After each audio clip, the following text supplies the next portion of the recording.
Hello मेरे प्यारे दोस्तों, वेलकम टू नीट पे जीत सीरीज ऑफ लर्नो हब। मैं हूं Shubham from लर्नो hub, the free learning platform जहां पर आप फिजिक्स, केमिस्ट्री, मैथ्स, बायोलॉजी सब कुछ पढ़ सकते हो, वो भी absolutely for free at learnohub.com। तो चलो शुरू करते।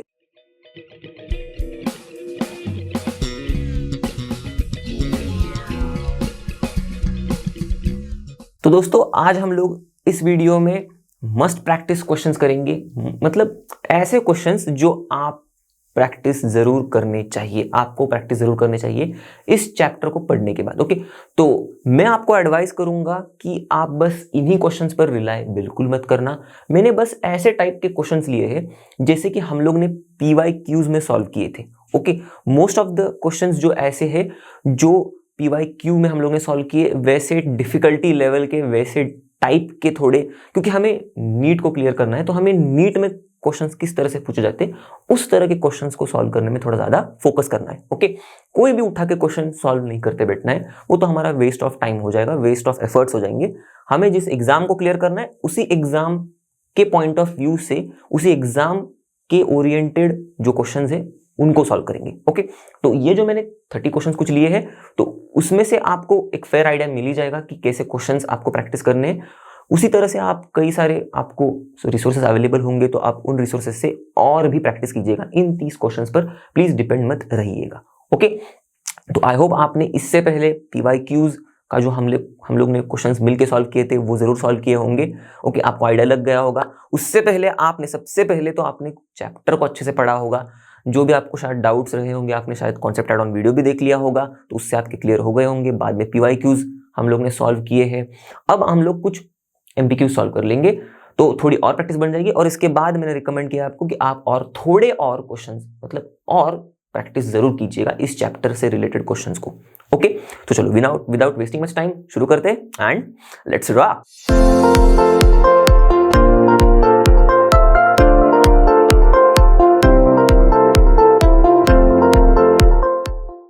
तो दोस्तों पहला सवाल शुरू करने से पहले और एक बात बता दूं, इन 30 क्वेश्चंस में मैंने सारे टाइप के क्वेश्चंस लिए हैं, मतलब थोड़े आसान, थोड़े मीडियम लेवल के और थोड़े से कॉन्सेप्चुअली, थोड़े से आपको शायद टफ लग सकते हैं ऐसे भी क्वेश्चंस, या फिर टाइम टेकिंग भी हो सकते हैं। ओके, कॉन्सेप्चुअली टफ हो या फिर टाइम टेकिंग हो सकते हैं, ऐसे थर्ड कैटेगरी वाले क्वेश्चंस मैंने लिए। ओके, तो अब स्टार्ट करते हैं पहले क्वेश्चन से। विच of the following sets of elements follows Newlands law of octaves. अब देखो एकदम स्टार्टिंग वाला पॉइंट जो पार्ट जो था हमारे चैप्टर का, उसमें से क्वेश्चन लिया है मैंने। तो इन सेट्स ऑफ एलिमेंट्स में से कौन से sets of elements Newlands law of octaves को फॉलो कर रहे हैं? ओके, तो आप देख सकते हो। अब पहला है बोरॉन, एल्यूमिनियम, गैलियम। ओके, तो न्यूलैंड ने, तो एक सिंपल सा लॉजिक है हमारे पास, न्यूलैंड ने जितने भी एलिमेंट्स के लिए ये उनका लॉ ऑफ ऑक्टेव्स बताया था वो बताया था सिर्फ कैल्शियम तक के एलिमेंट्स के लिए। करेक्ट। तो आप देखो बोरॉन, एल्यूमिनियम, उसके बाद गैलियम, तो गैलियम कैल्शियम के बाद ही आता है ना, राइट? फोर्थ पीरियड में बाद ही आएगा वो कैल्शियम के, पूरा डी ब्लॉक के बाद P ब्लॉक वाला गैलियम।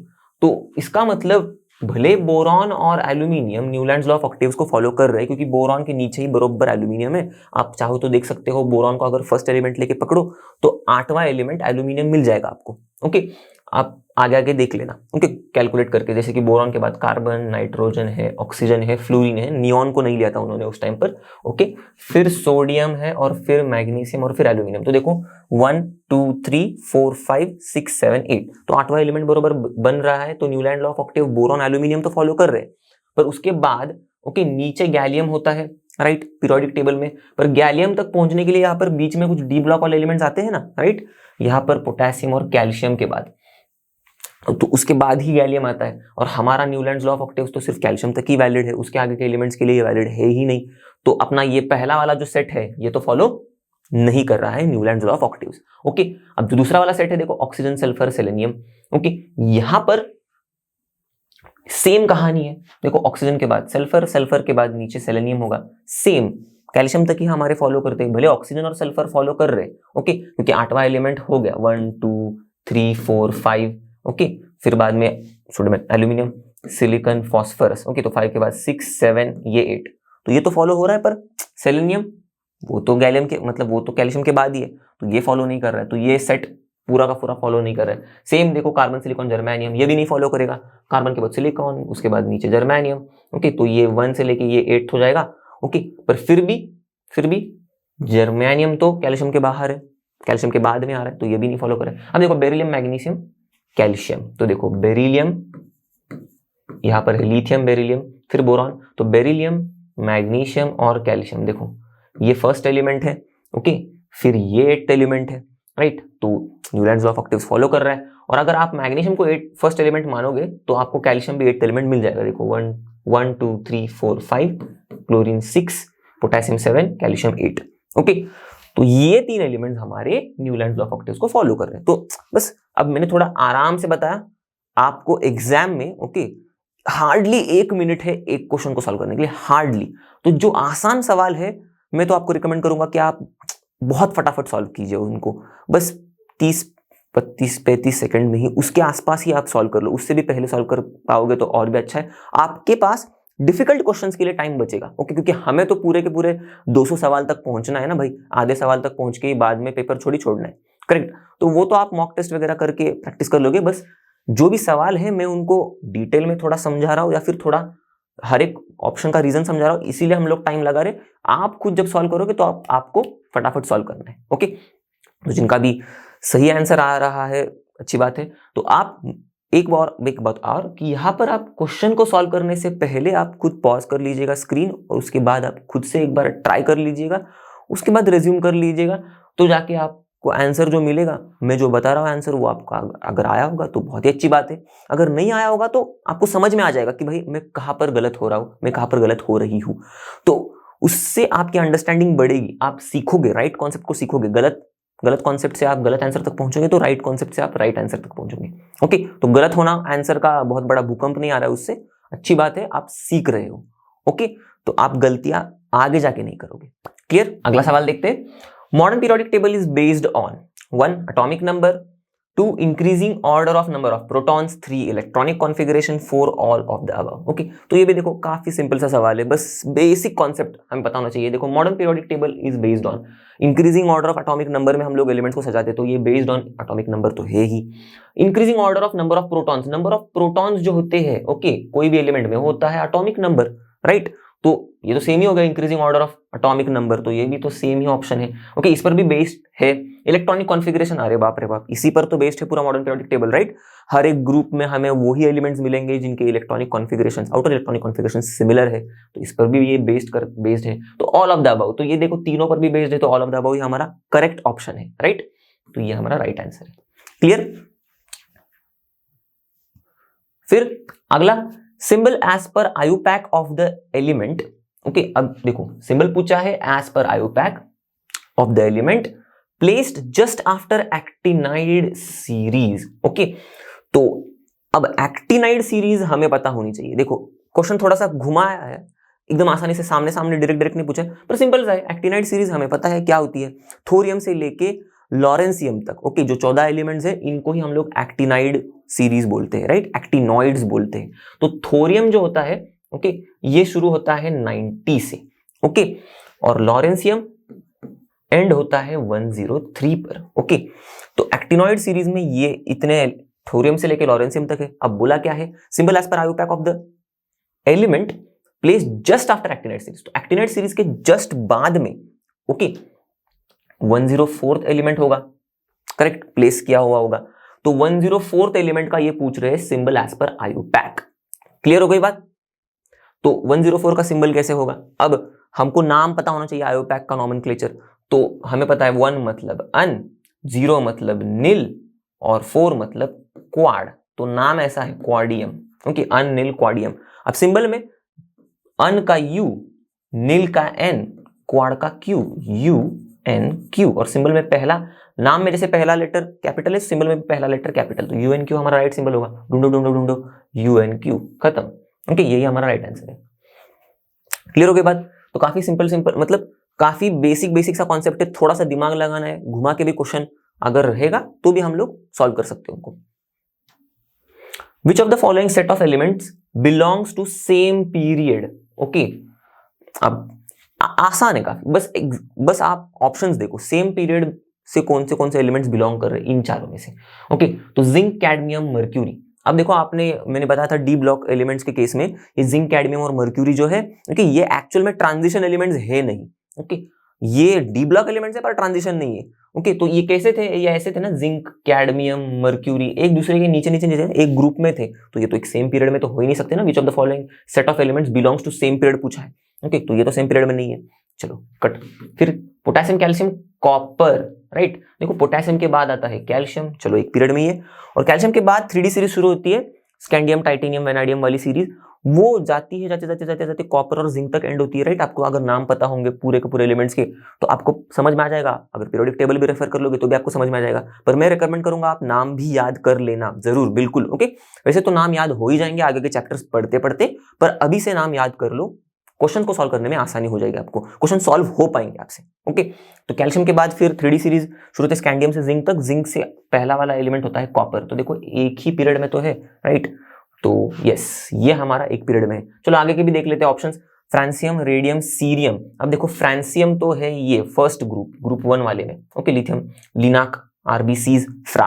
ओके, फिर रेडियम तो दूसरे वाले ग्रुप में आता है, बेमका, ओके, सरबारा, राइट। ऐसा मैंने याद रखा है, आप भी आपके तरफ से याद रख सकते हो। ओके, तो फ्रांसियम के बाद रेडियम, तो चलो एक ही पीरियड में ये दोनों है। चलो आगे देखते हैं सीरियम तो याद आ रहा है, लैंथेनॉइड्स में आता है, करेक्ट। लैंथेनॉइड का पहला एलिमेंट है सीरियम, 57 से शुरू होता है लैंथेनॉइड्स। ओके, जाता है 71 तक, ल्यूटेशियम तक। ओके, यहाँ पर लिखता हूँ ल्यूटेशियम। ओके, तो सीरियम से लेकर ल्यूटेशियम तक लैंथेनॉइड्स है, पर ये होते हैं 6th पीरियड में भैया। हम लोग बात कर रहे हैं यहाँ पर 7th पीरियड की। देखो 1 2 3 4 5 6, ओके सॉरी ये सेकंड पीरियड में आता है, सॉरी 2 3 4 5 6 7। ओके, बेरिलियम तो सेकंड पीरियड में आता है, तो हम लोग 7th पीरियड की बात कर रहे हैं ना, और ये तो 6th पीरियड में आता है। यहाँ पर कुछ थर्ड वाले ग्रुप में, तो ये तो सेम पीरियड में है ही नहीं, तो ये तो आंसर नहीं है। और नीचे नन ऑफ द अबव, नहीं भाई है ना, एक तो है, तो नन ऑफ द अबव भी नहीं, तो हमारा राइट आंसर क्या है 2। ओके, क्लियर हो गया बात। अब the electronic configuration of elements x and z, okay, are x का ये है xenon 6s2 6p2 and z का ये है, okay, krypton 5s2 5p2 respectively बोला, इसलिए मैंने पहले लगा दिया। ओके, x का ये एंड z का ये।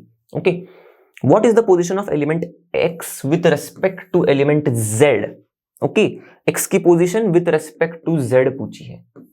चलो मैं यहां पर लिख देता हूं, का थोड़ा आसान हो जाएगा, with respect to in the periodic table. Okay, तो पहले चलो अब x और z का पर्दाफाश करते हैं, बेचारे छुपे हुए x और z के नाम के पीछे। क्या है भाई x और क्या है भाई z? ओके, अब इसके लिए देखो कॉन्सेप्ट कौन सा यूज होगा, हम लोग x और z को ढूंढेंगे, मतलब हम लोग एक्चुअल में लोकेट करने वाले हैं। ओके, कि पीरियोडिक टेबल में भाई कहां पर ये x और z है।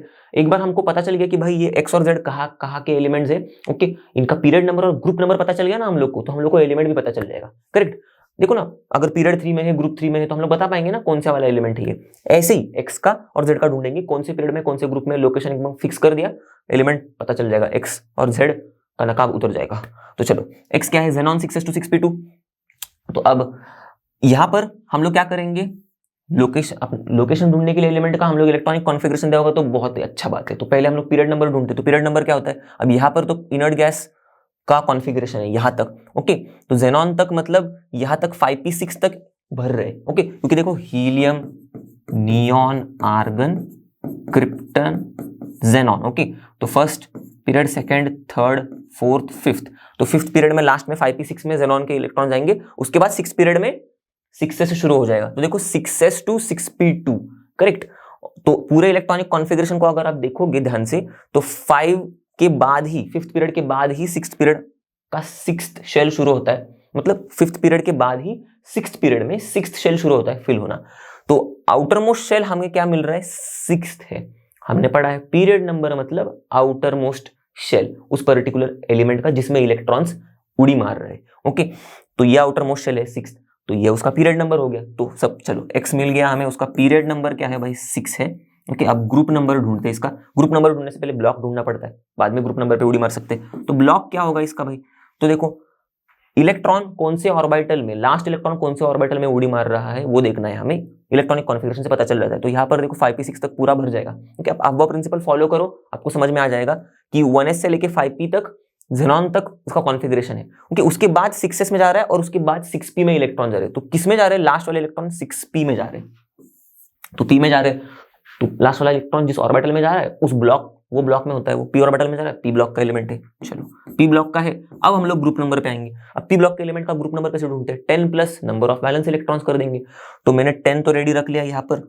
अब वैलेंस इलेक्ट्रॉन ढूंढ लो इसके। तो वैलेंस मतलब आउटर, अब ये जो p ब्लॉक वाला एलिमेंट है, तो इसके केस में वैलेंस इलेक्ट्रॉन मतलब लास्ट शेल में जो भी इलेक्ट्रॉन्स है ना, उनको बोलेंगे वैलेंस शेल इलेक्ट्रॉन्स। तो यहाँ पर लास्ट शेल में, तो ये है लास्ट शेल हमारा 6, ओके, 5 के बाद 6, यही लास्ट शेल है। अब लास्ट शेल में कितने हैं? 2 और 2 4, राइट। तो 4 प्लस 10 होता है 14, तो ग्रुप नंबर 14 है इसका। तो ग्रुप 14 पीरियड 6। अब चलो थोड़ा दिमाग लगाते, ओके, थोड़ा दिमाग को दौड़ाना। ग्रुप 14 में पीरियड 6 में है। ग्रुप 14 में एलिमेंट्स कौन से होते हैं? याद करो याद करो याद करो।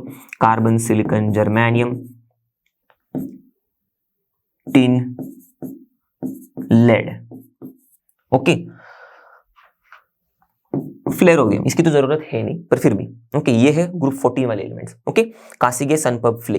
तो अब यहां पर कौन से पीरियड में बोला है? 6th पीरियड में। तो ये है 2nd period, 3rd, 4th, 5th, 6th मिल गया हमें हमारा एक्स, लेड है ये, ओके। चलो, एक्स का पर्दाफाश हो गया। ऐसे ही सेम वे में जेड भी निकालेंगे। अब मैं जेड का फटाफट लिख देता हूं, आप चाहे यहाँ पर पॉज कर लो, जेड को निकालने की कोशिश कर सकते हो आप, या फिर आप पहले से, अगर जैसे मैंने बोला है एब्सोल्युटली, अगर आपने पहले से ही क्वेश्चन को देखते ही पॉज कर दिया होगा, सॉल्व करने की कोशिश की होगी, तो बहुत अच्छी बात है, आप देख लो अभी।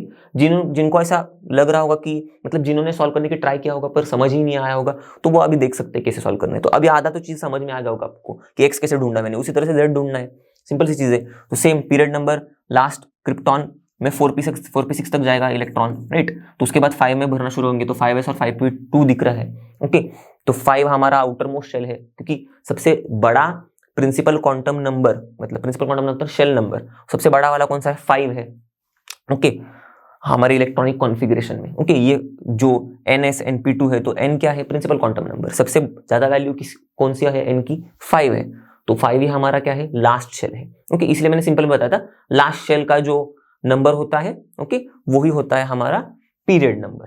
क्लियर? तो लास्ट शेल हमारा 5th है, तो पीरियड नंबर 5 में बिलोंग करता है हमारा एलिमेंट। चलो, Z है पीरियड नंबर 5 वाला एलिमेंट। ग्रुप कौन सा है फटाफट देख लेते हैं। अब देखो ध्यान से देखना, ब्लॉक ढूंढेंगे, ओके। ये भी p ऑर्बिटल में जा रहा है, देखो लास्ट इलेक्ट्रॉन 5th शेल के p ऑर्बिटल में जा रहा है, ओके। अब क्रिप्टॉन तक की इनर गैस कॉन्फ़िगरेशन 4p6 तक है, उसके बाद 5s में जा रहा है इलेक्ट्रॉन, 5p में जा रहा है। अब प्रिंसिपल देखोगे समझ में आ जाएगा आपको। तो 5p में जा रहा है, तो 5p में लास्ट इलेक्ट्रॉन जा रहा है, तो p ऑर्बिटल में जा रहा है, मतलब p ब्लॉक का है। चलो सेम, तो p ब्लॉक का है मतलब सेम लॉजिक, हम लोग क्या करेंगे? वैलेंस शेल प्लस 10, तो वैलेंस शेल इलेक्ट्रॉन्स प्लस 10। यहाँ पर valence shell electrons, outer most shell में 5वां शेल आउटर मोस्ट शेल है, उसमें कितने इलेक्ट्रॉन्स है? 2 और 2 4, तो 4 प्लस 10 14, ओके। तो ग्रुप 14 में ये भी भाई मिल गया। देखो ध्यान से, अब ग्रुप 14 में पीरियड नंबर 5 वाला है, राइट। तो 14 में पीरियड नंबर 5 वाला, ये है हमारा Z, ये है हमारा X, राइट। देखो ये हमारा Z है, 14 में पीरियड नंबर 5, 14 में पीरियड नंबर 5 टिन, तो टिन है Z, ओके, लेड है X। अब देखो, अब इजी हो जाएगा, क्या पूछा है? Position of X, okay, with respect to Z, position of element X with respect to element Z, okay. क्या क्या है ऑप्शंस में? देखो जस्ट बिलो Z, मतलब X is just below Z, just about Z, left to Z, right to Z। अब तो चुटकियों में हो जाएगा। देखो X कहां पर है? X है जस्ट बिलो Z, बात खत्म, ओके। अबाउ वगैरह नहीं है, okay. Position of X with respect to Z पूछा है, तो X की पोजीशन क्या है with respect to Z? X तो Z के नीचे है, okay, just below Z। Clear हो गई बात? तो ऐसे फटाफट आप सॉल्व कर सकते हो चीजों को, ओके। मैंने थोड़ा एक्सप्लेन किया, इसलिए हम लोग को थोड़ा टाइम लग गया। आपको अगर ये सारी चीजें पता होंगी तो आप तो एकदम फटाफट सॉल्व कर दोगे, ओके। तो दोस्तों देखते हैं अगला सवाल।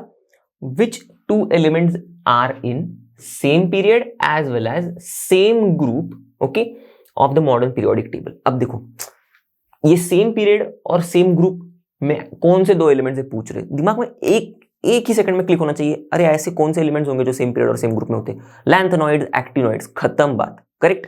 अब देखो यहां पर आप थोड़ा फंस सकते हो, ओके, क्योंकि देखो लैंथेनॉइड्स हमें पता है कि, मैं लिख देता हूं, लैंथेनॉइड्स जो होते हैं ये होते हैं, हमें पता है कि 6th पीरियड और 3rd ग्रुप में, ओके, पीरियड 6th ग्रुप 3 में, ओके। और एक्टिनॉइड्स होते हैं, ओके, पीरियड 7 और ग्रुप 3 में, करेक्ट। पर सिर्फ लैंथेनॉइड्स होते हैं क्या? लैंथेनम भी तो होता है ना उनके साथ, राइट। लैंथेनम भी ग्रुप 3 में ही होता है, उसके बाद 14 एलिमेंट्स लैंथेनॉइड्स होते हैं, उसके बाद अगला वाला एलिमेंट आगे प्लेस होता है, राइट। तो लैंथेनम भी होता है लैंथेनॉइड्स के साथ, और यहाँ पर वैसे ही एक्टिनियम भी होता है एक्टिनॉइड्स के साथ। एक्टिनम के बाद 14 एलिमेंट्स और 14 एलिमेंट्स के बाद अगला वाला एलिमेंट अगले वाले बॉक्स में, ओके, अगले वाले पोजीशन पर, ओके। तो ये सारे इतने सारे एलिमेंट्स का पोजीशन होता है period number 6 group 3, actinium plus actinoids period number 7 group 3, okay. तो बस हमें क्या करना है, हमको पता है ऑप्शन में आप अगर इतना होशियार होंगे तो आपको मतलब क्लिक हो जाएगा कि ऑप्शन में ना इनमें से ही कोई एलिमेंट्स हमें आंसर रहेगा हमारा, ओके। तो हमें क्या करना है, बस दिमाग में एक एटॉमिक नंबर का फ्रेम बिठाना है, ओके, मतलब बस सॉल्व करने के लिए। तो देखो लैंथेनॉइड्स हमें पता है सीरियम से होते हैं ल्यूटेशियम तक, ओके। तो सीरियम होता है 58, ल्यूटेशियम है 71, ओके ओके। हाँ, एक याद आ गया यहां पर, हाँ 58 है, ओके बच्चों, सॉरी, ओके 58 है, लैंथेनम 57 होता है, क्लियर। तो थोड़ा सा गड़बड़ हो सकता है एटॉमिक नंबर में आपसे भी शायद, तो इसीलिए बस ऐसा कोई दिक्कत नहीं, जब याद मतलब थोड़ा अच्छे से याद रखने की कोशिश करना, ओके। गलत मत कर देना एटॉमिक नंबर्स को, नहीं तो थोड़ी फार गड़बड़ हो जाएगी आंसर में। तो देखो यहां पर लैंथेनम है 57, तो लैंथेनम और ये 14 एलिमेंट्स, ओके। तो रेंज क्या है हमारा, 57 से लेके अगर हमको 71 के बीच तक कोई भी एलिमेंट का नंबर मिलेगा, एटॉमिक नंबर, वो हमारा एलिमेंट होगा, सेम उसका पोजीशन होगा सेम ग्रुप और सेम पीरियड में, ओके। वैसे यहां पर भी देखो एक्टिनॉइड्स थोरियम 90 होता है, 2 लॉरेंसियम होता है 103, और एक्टिनियम उससे पहले वाला एलिमेंट मतलब 89। तो हमारा रेंज क्या होगा, 89 से लेके 103 तक, ओके। तो बस 57 से लेके 71 तक, ओके, 89 से लेके 103 देखते हैं। देखो 65 72, अरे बीच में था 65, ओके, 57 और 71 के, पर 71 के बाहर जा रहा है, ओके, तो ये नहीं है। फिर 58 से लेके 46, अरे ये बेचारा नहीं आ रहा है हमारे रेंज में, ओके। 58 तो बस जस्ट एकदम सीरियम ही था, पर ये रेंज में नहीं है, चलो। फिर 99 से लेके 103, ओ देखो 90 से लेके 103, 89 से लेके 103 हमारा रेंज था, तो देखो 99 भी है, ओके, और 103 भी है, चलो मिल गया हमारा राइट आंसर, ओके। ये दो एलिमेंट्स होंगे जिनका पोजीशन सेम पीरियड और सेम ग्रुप में होगा, ओके। और फिर 88 और 100 ये भी चेक कर लेते एक बार। तो 88 तो मतलब बेचारा जस्ट छूट गया, 89 से लेके 103 था ना, तो 88 पीछे रह गया, तो रेंज में नहीं है, ओके। तो इसकी वजह से ये हमारा आंसर नहीं होगा। 100 है पर ये नहीं है, तो दोनों भी होने चाहिए अपने रेंज में, ओके। तो ही मतलब ये दोनों एलिमेंट्स सेम पीरियड और सेम ग्रुप में होंगे, करेक्ट। क्लियर हो गई बात आपको, ओके। चलो अगला सवाल देखते हैं। In the 7th period of modern periodic table, ठीक है, क्या बोला है, electronic energy levels are completely filled in the order, okay. तो जो हमारे ऑर्बिटल्स है, ओके, वो कंप्लीटली, या फिर सबशेल्स जो है ये बोल रहे हैं, ये कंप्लीटली फिल्ड होते हैं इन द ऑर्डर। अब राइट ऑर्डर हमें देखना है, सिंपल सा चीज है। देखो ये कॉन्सेप्ट मैंने कॉन्सेप्ट एड ऑन में भी बताया था, ओके, कि जहां पर हम लोग ढूंढ सकते हैं कि भाई पर्टिकुलर पीरियड में कितने एलिमेंट्स होते हैं, ओके, वो वाला कॉन्सेप्ट। तो 7th पीरियड में कितने एलिमेंट्स होते हैं हमें पता है, 32 एलिमेंट्स होते हैं, ओके। तो ये तो हम लोग इतनी सी चीजें तो याद रख ही सकते हैं, सिंपल सी चीजें, ओके। तो 32 एलिमेंट्स हम लोग को पता था, अगर पीरियड में 32 एलिमेंट्स है मतलब 32 इलेक्ट्रॉन्स फिल होंगे, ओके। तो नंबर ऑफ इलेक्ट्रॉन्स हम लोग ढूंढते थे कि कितने एलिमेंट्स है उस पीरियड में, और नंबर ऑफ इलेक्ट्रॉन्स फिल हो रहे हैं ये हम लोग कैसे ढूंढते थे, ये ही हमें लॉजिक यहां पर यूज करना है टू फाइंड आउट किस ऑर्डर में हमारे सबशेल्स फिल हो रहे हैं। तो मैंने 2 ऑप्शन बताए थे, आप तो अबव प्रिंसिपल फॉलो कर लो, ओके, विथ बेसिक अंडरस्टैंडिंग कि भाई कोई भी पीरियड जो होता है, ओके, कोई भी पीरियड में इलेक्ट्रॉन्स फिल होने की शुरुआत होती है उस पीरियड नंबर का जो शेल है उसके s ऑर्बिटल से, ओके। तो अबव प्रिंसिपल यूज करते टाइम पर यही ध्यान में रखना है, अगर हम लोग 7th पीरियड में कौन से सबशेल्स फिल हो रहे हैं ये ढूंढेंगे तो हमें ये बेसिक अंडरस्टैंडिंग होनी चाहिए, सबसे पहली चीज, ओके। ये बात समझ में आ गई। अब उसके बाद हम लोग ने बोला था मैंने कि उतने ही ऑर्बिटल्स तक पहुंचना है जो हमारे आगे के नंबर ऑफ शेल तक नहीं जाता, ओके, मतलब 8 वाले ऑर्बिटल तक नहीं जाना है, ओके। आगे आगे बढ़ते बढ़ते जाना है, पर 8 वाला ऑर्बिटल जब आएगा 8 वाला सबशेल जब आएगा तब रुक जाना है, ओके। उसके पहले वाले ही सबशेल तक हम लोग इलेक्ट्रॉन्स फिल करेंगे उस पर्टिकुलर पीरियड में।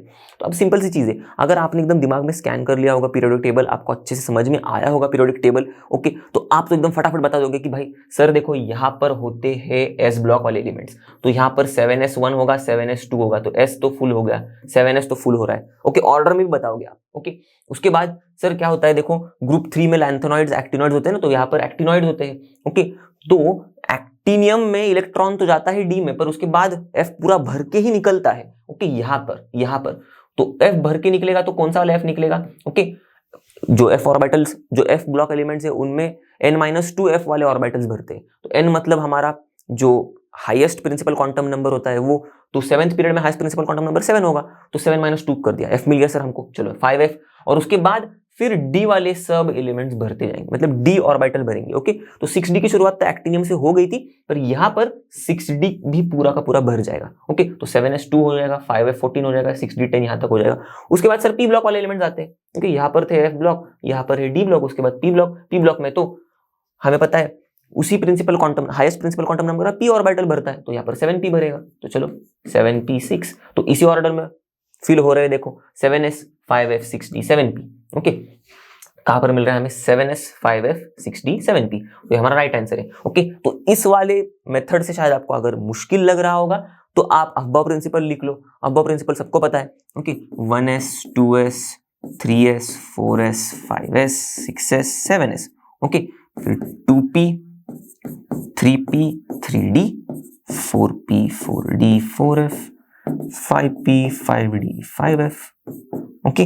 फिर 6p 6d और 7p, यही तक हमें जरूरत होती है।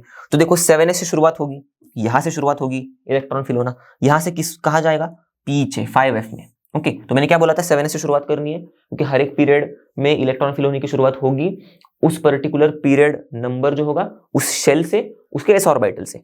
तो शेल 7 शेल से होगा एस ऑर्बिटल 7s से, ओके। यहाँ पर बताया था मैंने, तो 7s से शुरुआत हो रही है, तो आगे किस में जाएगा 5f में, चलो जा रहा है, 6d में जा रहा है, 7p में भी जा रहा है, ओके। फिर बाद में नीचे 8s आएगा, तो हमें रुकना है यहाँ पर, ओके। मैंने ये बताया था आगे वाले शेल में नहीं जाना है। तो कौन से 7s 5f 6d 7p, 7s 5f 6d 7p, ऐसे भी आपको आंसर मिल गया, ओके। क्लियर हो गई बात। अब ये वाला क्वेश्चन देखते हैं, element with atomic number z is equals to 116 will be placed in. अब काफी सिंपल सा है, आप अगर पीरियोडिक टेबल को थोड़ा ध्यान से देख रहा होगा ना, तो ये तो 2 सेकंड में हो जाएगा, मतलब 5 सेकंड में ही हो जाएगा, दो मैंने एग्जैगरेट कर दिया। देखो 116 वाला एलिमेंट हमें पता है, 118 वाला एलिमेंट ऑर्गेनोस एंड अभी डिस्कवर हुआ है, वो तो ग्रुप 18 में होता है ना, राइट। तो 117 होगा ग्रुप 17 में, 116 वाला होगा ग्रुप 16 में, बात खत्म। और ये सारे होते हैं 7th पीरियड में, हो गई ना खत्म बात। तो देखो 7th पीरियड 16th ग्रुप में है हमारा 116 वाला एलिमेंट, ओके।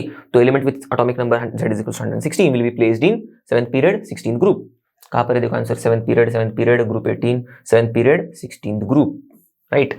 ऐसे निकालो, ओके। थोड़ा सा लॉजिक भी लगा सकते हो ऐसे, तो भी मिल जाएगा आपको, ओके। या फिर मैंने जो बताया था आपको कि पहले भाई क्या ढूंढना है, एटॉमिक, पहले इसका इलेक्ट्रॉनिक कॉन्फ़िगरेशन लिख लो, ओके।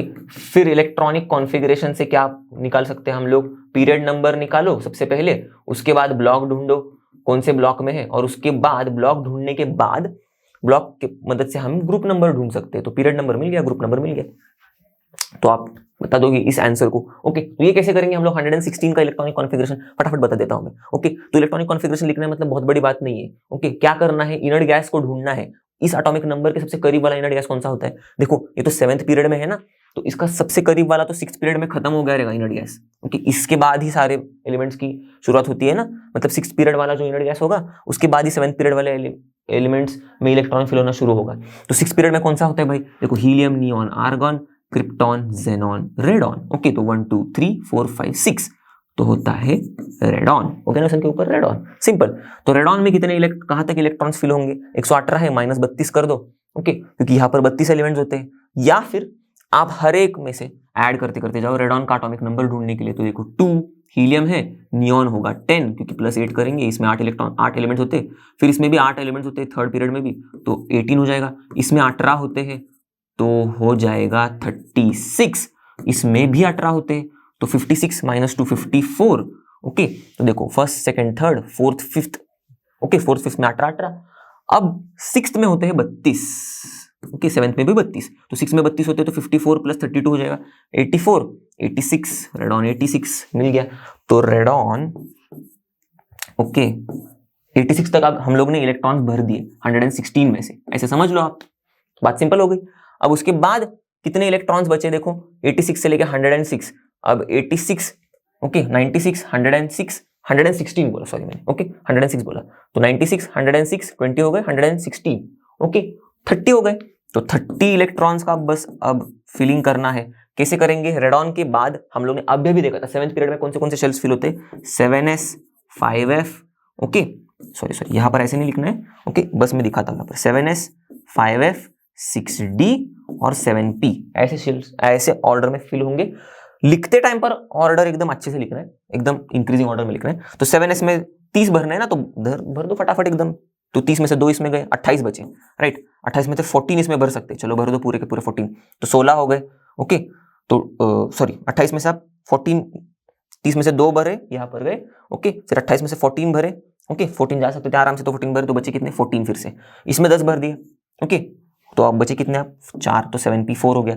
अब इसको ही ढंग से लिखते हैं, ओके लाइन में लिखना है, बड़े बड़े शेल्स बाद में, okay increasing order of shell number में लिखना है, और इलेक्ट्रॉनिक कॉन्फ़िगरेशन हमें पता है कैसे लिखते हैं। तो रेडॉन 5f14 6d10, ये आएगा पहला, ये आएगा दूसरा, ओके, तो 5f14 6d10, उसके बाद आएगा 7s और उसके बाद आएगा 7p, ओके, तो 7s ओके 2 और 7p 4, ओके। अब इससे हम लोग फटाफट पीरियड नंबर ढूंढ सकते हैं। देखो यहां तक तो ओके रेडॉन तक 6th पीरियड में इलेक्ट्रॉन्स भर रहे हैं, ओके 6th शेल में जा रहा है, पर अब उससे भी आगे वाले शेल में इलेक्ट्रॉन जा रहा है क्या, देखो जा रहा है 7 शेल में जा रहा है, उससे आगे में जा रहा है नहीं जा रहा है, इसका मतलब 7 शेल था हमारा क्या है, आउटर मोस्ट शेल है, मिल गया, आउटर मोस्ट शेल 7 है, पीरियड नंबर 7 में एलिमेंट है हमारा, चलो एक चीज मिल गई पीरियड नंबर ओके 7। फिर ब्लॉक ढूंढेंगे, ब्लॉक देखो कौन से में लास्ट इलेक्ट्रॉन जा रहा है, 5f में जाने के बाद 6d में जा रहे हैं, 6d में जाने के बाद 7s में जा रहे हैं, 7s में जाने के बाद भी इनका पेट नहीं भर रहा है, 7p में जा रहे हैं, लास्ट इलेक्ट्रॉन हमारा 7p फोर्थ है, फोर्थ वाला इलेक्ट्रॉन, तो 7p 4 वाला इलेक्ट्रॉन, तो फोर्थ इलेक्ट्रॉन p में ही जा रहा है, तो p ऑर्बिटल में जा रहा है, मतलब p ब्लॉक, ओके। अब यहां पर p ब्लॉक है तो ग्रुप नंबर ढूंढेंगे 10 plus number of balance electrons, okay p block के एलिमेंट्स के लिए बैलेंस इलेक्ट्रॉन कौन से होते हैं, आउटर मोस्ट शेल में जितने इलेक्ट्रॉन्स है वो, तो यही हमारा आउटर मोस्ट शेल क्या है 7th है, हमने अभी देखा था, उसमें कितने इलेक्ट्रॉन्स है 2 + 4 6, 10 + 6 16, तो मिल गया 16th ग्रुप। देखो दोनों तरीके से मैंने ढूंढ के दिखाया आपको answer, okay 7th period 16th group, okay. तो इस तरह से आपको कुछ ऐसे क्वेश्चंस आप थोड़ा सॉल्व करोगे तो आप फटाफट सॉल्व कर पाओगे। क्लियर हो गई बात? अब आगे बढ़ते हैं। The formula for effective nuclear charge is, okay अब देखो इसके बारे में पूरा रामायण महाभारत हम लोगों ने कॉन्सेप्ट एड ऑन में पढ़ा है, ओके। तो इफेक्टिव न्यूक्लियर चार्ज का फॉर्मूला हम लोगों ने देखा था, Z effective is equals to Z minus shielding, okay. तो आपको अगर इसके बारे में डिटेल में जानकारी चाहिए होगी तो आप कॉन्सेप्ट एड ऑन जाके देख सकते हो, ओके सेकंड वाला कॉन्सेप्ट एड ऑन, क्योंकि इसमें हम लोग ने पढ़ा है, शायद आपने अगर उसमें से पढ़ा होगा तो आपको पता ही होगा, ओके। तो यहाँ पर अब इसको ही ढूंढना है formula effective nuclear charge Z minus shielding, कहां पर है plus shielding Z minus shielding, चलो ये हमारा राइट आंसर है फिर, ओके। ये Z इंटू शील्डिंग है, Z डिवाइडेड बाय शील्डिंग है, तो गलत है, ओके। चलो आगे, विच of the following has largest radius, अब देखो इसमें मजा आएगा। देखो अब इन चारों एलिमेंट्स में से किसका लार्जेस्ट रेडियस है पूछ रहे, तो ये बेचारे एलिमेंट्स का इलेक्ट्रॉनिक कॉन्फ़िगरेशन दिया है, ऐसे लग रहा है कि भाई मतलब ये जो एलिमेंट्स है बेचारे मतलब एकदम बेवारस ही एलिमेंट्स है, इनको नाम नहीं दिया है, ओके बेचारे अधूरे अधूरे लग रहे, पूरा कर देते, इनको नाम लिख देते, इनका पहला स्टेप तो इनका नाम ढूंढ लेते। तो फटाफट नियॉन 10 इलेक्ट्रॉन, 2 मतलब 12 इलेक्ट्रॉन वाला एलिमेंट होता है मैग्नीशियम, फिर नियॉन 10 1 11 मतलब सोडियम, 18 1 19 पोटेशियम, 20 कैल्शियम, ओके नाम ढूंढ लिए। अब क्या करना है, देखो लार्जेस्ट ढूंढो, स्मॉलेस्ट पता होना, मतलब लार्जेस्ट ढूंढना है या फिर स्मॉलेस्ट ढूंढना है, ओके लार्जेस्ट रेडियस ढूंढना है, स्मॉलेस्ट रेडियस ढूंढना है, या फिर लार्जेस्ट आयोनाइजेशन एनर्जी ढूंढनी है, इलेक्ट्रॉन गेन एंथैल्पी ढूंढनी है, इलेक्ट्रोनेगेटिविटी ढूंढनी है, कौन सा भी ट्रेंड ढूंढना है, लार्जेस्ट कौन सा भी ट्रेंड ढूंढना है, अगर उसमें अगर स्मॉलेस्ट एलिमेंट ढूंढना है, ओके मतलब कौन से भी ट्रेंड में कौन से एलिमेंट का स्मॉलेस्ट होगा वो ट्रेंड, कौन से एलिमेंट का लार्जेस्ट होगा वो ट्रेंड, कोई भी ट्रेंड हो, ओके अगर ढूंढना है तो मैं एक बेसिक आपको बस एक सिंपल सा प्रोसीजर बता रहा हूं, यही प्रोसीजर आप चिपका लेना दिमाग में, सारे जगह पर यही अप्लाई करना, आप आंसर तक पहुंच जाओगे, प्रोवाइडेड आपको ट्रेंड का variation across the period down the group अच्छे से पता होना चाहिए। ओके, तो इन 4 एलिमेंट्स को हम लोग क्या करेंगे, कोई भी एलिमेंट्स दिए हो उनका हमको ऑर्डर पूछा हो, करेक्ट इंक्रीजिंग ऑर्डर में लगा दो, इस इलेक्ट्रोनेगेटिविटी में, आई में, ईजी में, किस में भी, ओके, रेडियस में भी। तो क्या करना है, जो भी एलिमेंट्स दिए उनको लोकेट करना है पीरियोडिक टेबल में। तो मतलब क्या बस वो बॉक्स बॉक्स बनाते बैठो पीरियोडिक टेबल का, नहीं नहीं नहीं, सिंपली लोकेट करो। पेज होगा ना अपने पास, तो रफ पेपर तो होता ही एग्जाम में, तो उसके ऊपर ही अपन लोकेट करेंगे। ओके, आप अगर उतने ज्यादा इमेजिनेटिव हो तो आप दिमाग में ही लोकेट कर दोगे उसको। ओके, तो मैं रिकमेंड करूंगा स्टार्टिंग में आप पेज में ही किया करो, उसके बाद अगर आप बहुत तेज हो गए ये सब करने में तो फटाफट दिमाग में भी आप कर सकते हो। ओके, तो इन चारों एलिमेंट्स को लोकेट करना है, मतलब एकदम बेसिक लोकेशन, एक दूसरे के रिस्पेक्ट में कहां पर है। तो मैग्नीशियम, अगर कोई भी एलिमेंट से शुरुआत करो, उस एलिमेंट के करीब कौन सा वाला एलिमेंट है वो लिख दो ढंग से। तो मैग्नीशियम के बाद सोडियम है। ओके, तो सोडियम कहाँ होता है, मैग्नीशियम के जस्ट पहले होता है। ओके, सेम पीरियड में, तो सेम लाइन में लिख दिया, पहले लिख दिया, खत्म। पोटेशियम सोडियम के नीचे होता है, राइट, लिनाक। फिर कैल्शियम पोटेशियम के बाद देखा, और मैग्नीशियम के नीचे, तो ऐसे लोकेट करना है बस। ओके, बात क्लियर हो गई। बाद में उस पर्टिकुलर पीरियोडिक ट्रेंड को across the period down the group क्या होता है फटाक से याद करना है, मतलब क्लिक करना है अपने दिमाग में। तो क्या होता है, रेडियस अक्रॉस द पीरियड होता है कम कम, डिक्रीजेस। ओके, और डाउन द ग्रुप रेडियस होता है बड़ा बड़ा, इंक्रीजेस। अब इसका रीजन मैं नहीं बताते बैठूंगा, नहीं तो फिर हो गए हमारे 30 के 30 सवाल यहाँ पर सॉल्व। ओके, इसका रीजन आपको समझना है, जानना है, आप कॉन्सेप्ट डाउन वीडियो जाकर देख सकते हो, आपको समझ में आ जाएगा। ओके, बस क्वेश्चन सवाल सॉल्व करते टाइम पर रीजन में घुसते मत बैठना ना, हमें जरूरत नहीं है, हमें बस ट्रेंड पता होना चाहिए कहां पर कौन सा हो रहा है। ओके, रीजन तो पता होना चाहिए क्योंकि हमारा कॉन्सेप्ट स्ट्रांग होगा उससे। अगर आप भूल भी गए कि ट्रेंड क्या हो रहा है तो आपको रीजन से याद आ जाएगा कि भाई ट्रेंड इंक्रीज हो रहा है, डिक्रीज हो रहा है, इसीलिए रीजन का जानना जरूरी है। तो वो आप बोलोगे सर फिर हम लोग सिर्फ ट्रेंड याद करके जाते, बात ही खत्म ऐसे सवालों के लिए। ठीक है, ऐसे सवाल तो हो जाएंगे आपके सॉल्व, बाकी के सवालों में शायद फंस जाओगे। ओके, तो फंसना नहीं है हमें नीट में, करेक्ट, इसलिए कॉन्सेप्ट को अच्छे से पढ़ना है। तो इसका कॉन्सेप्ट आकर आप देख सकते हो, क्यों डिक्रीज हो रहा है, क्यों इंक्रीज हो रहा है, उसमें नहीं घुसूंगा मैं।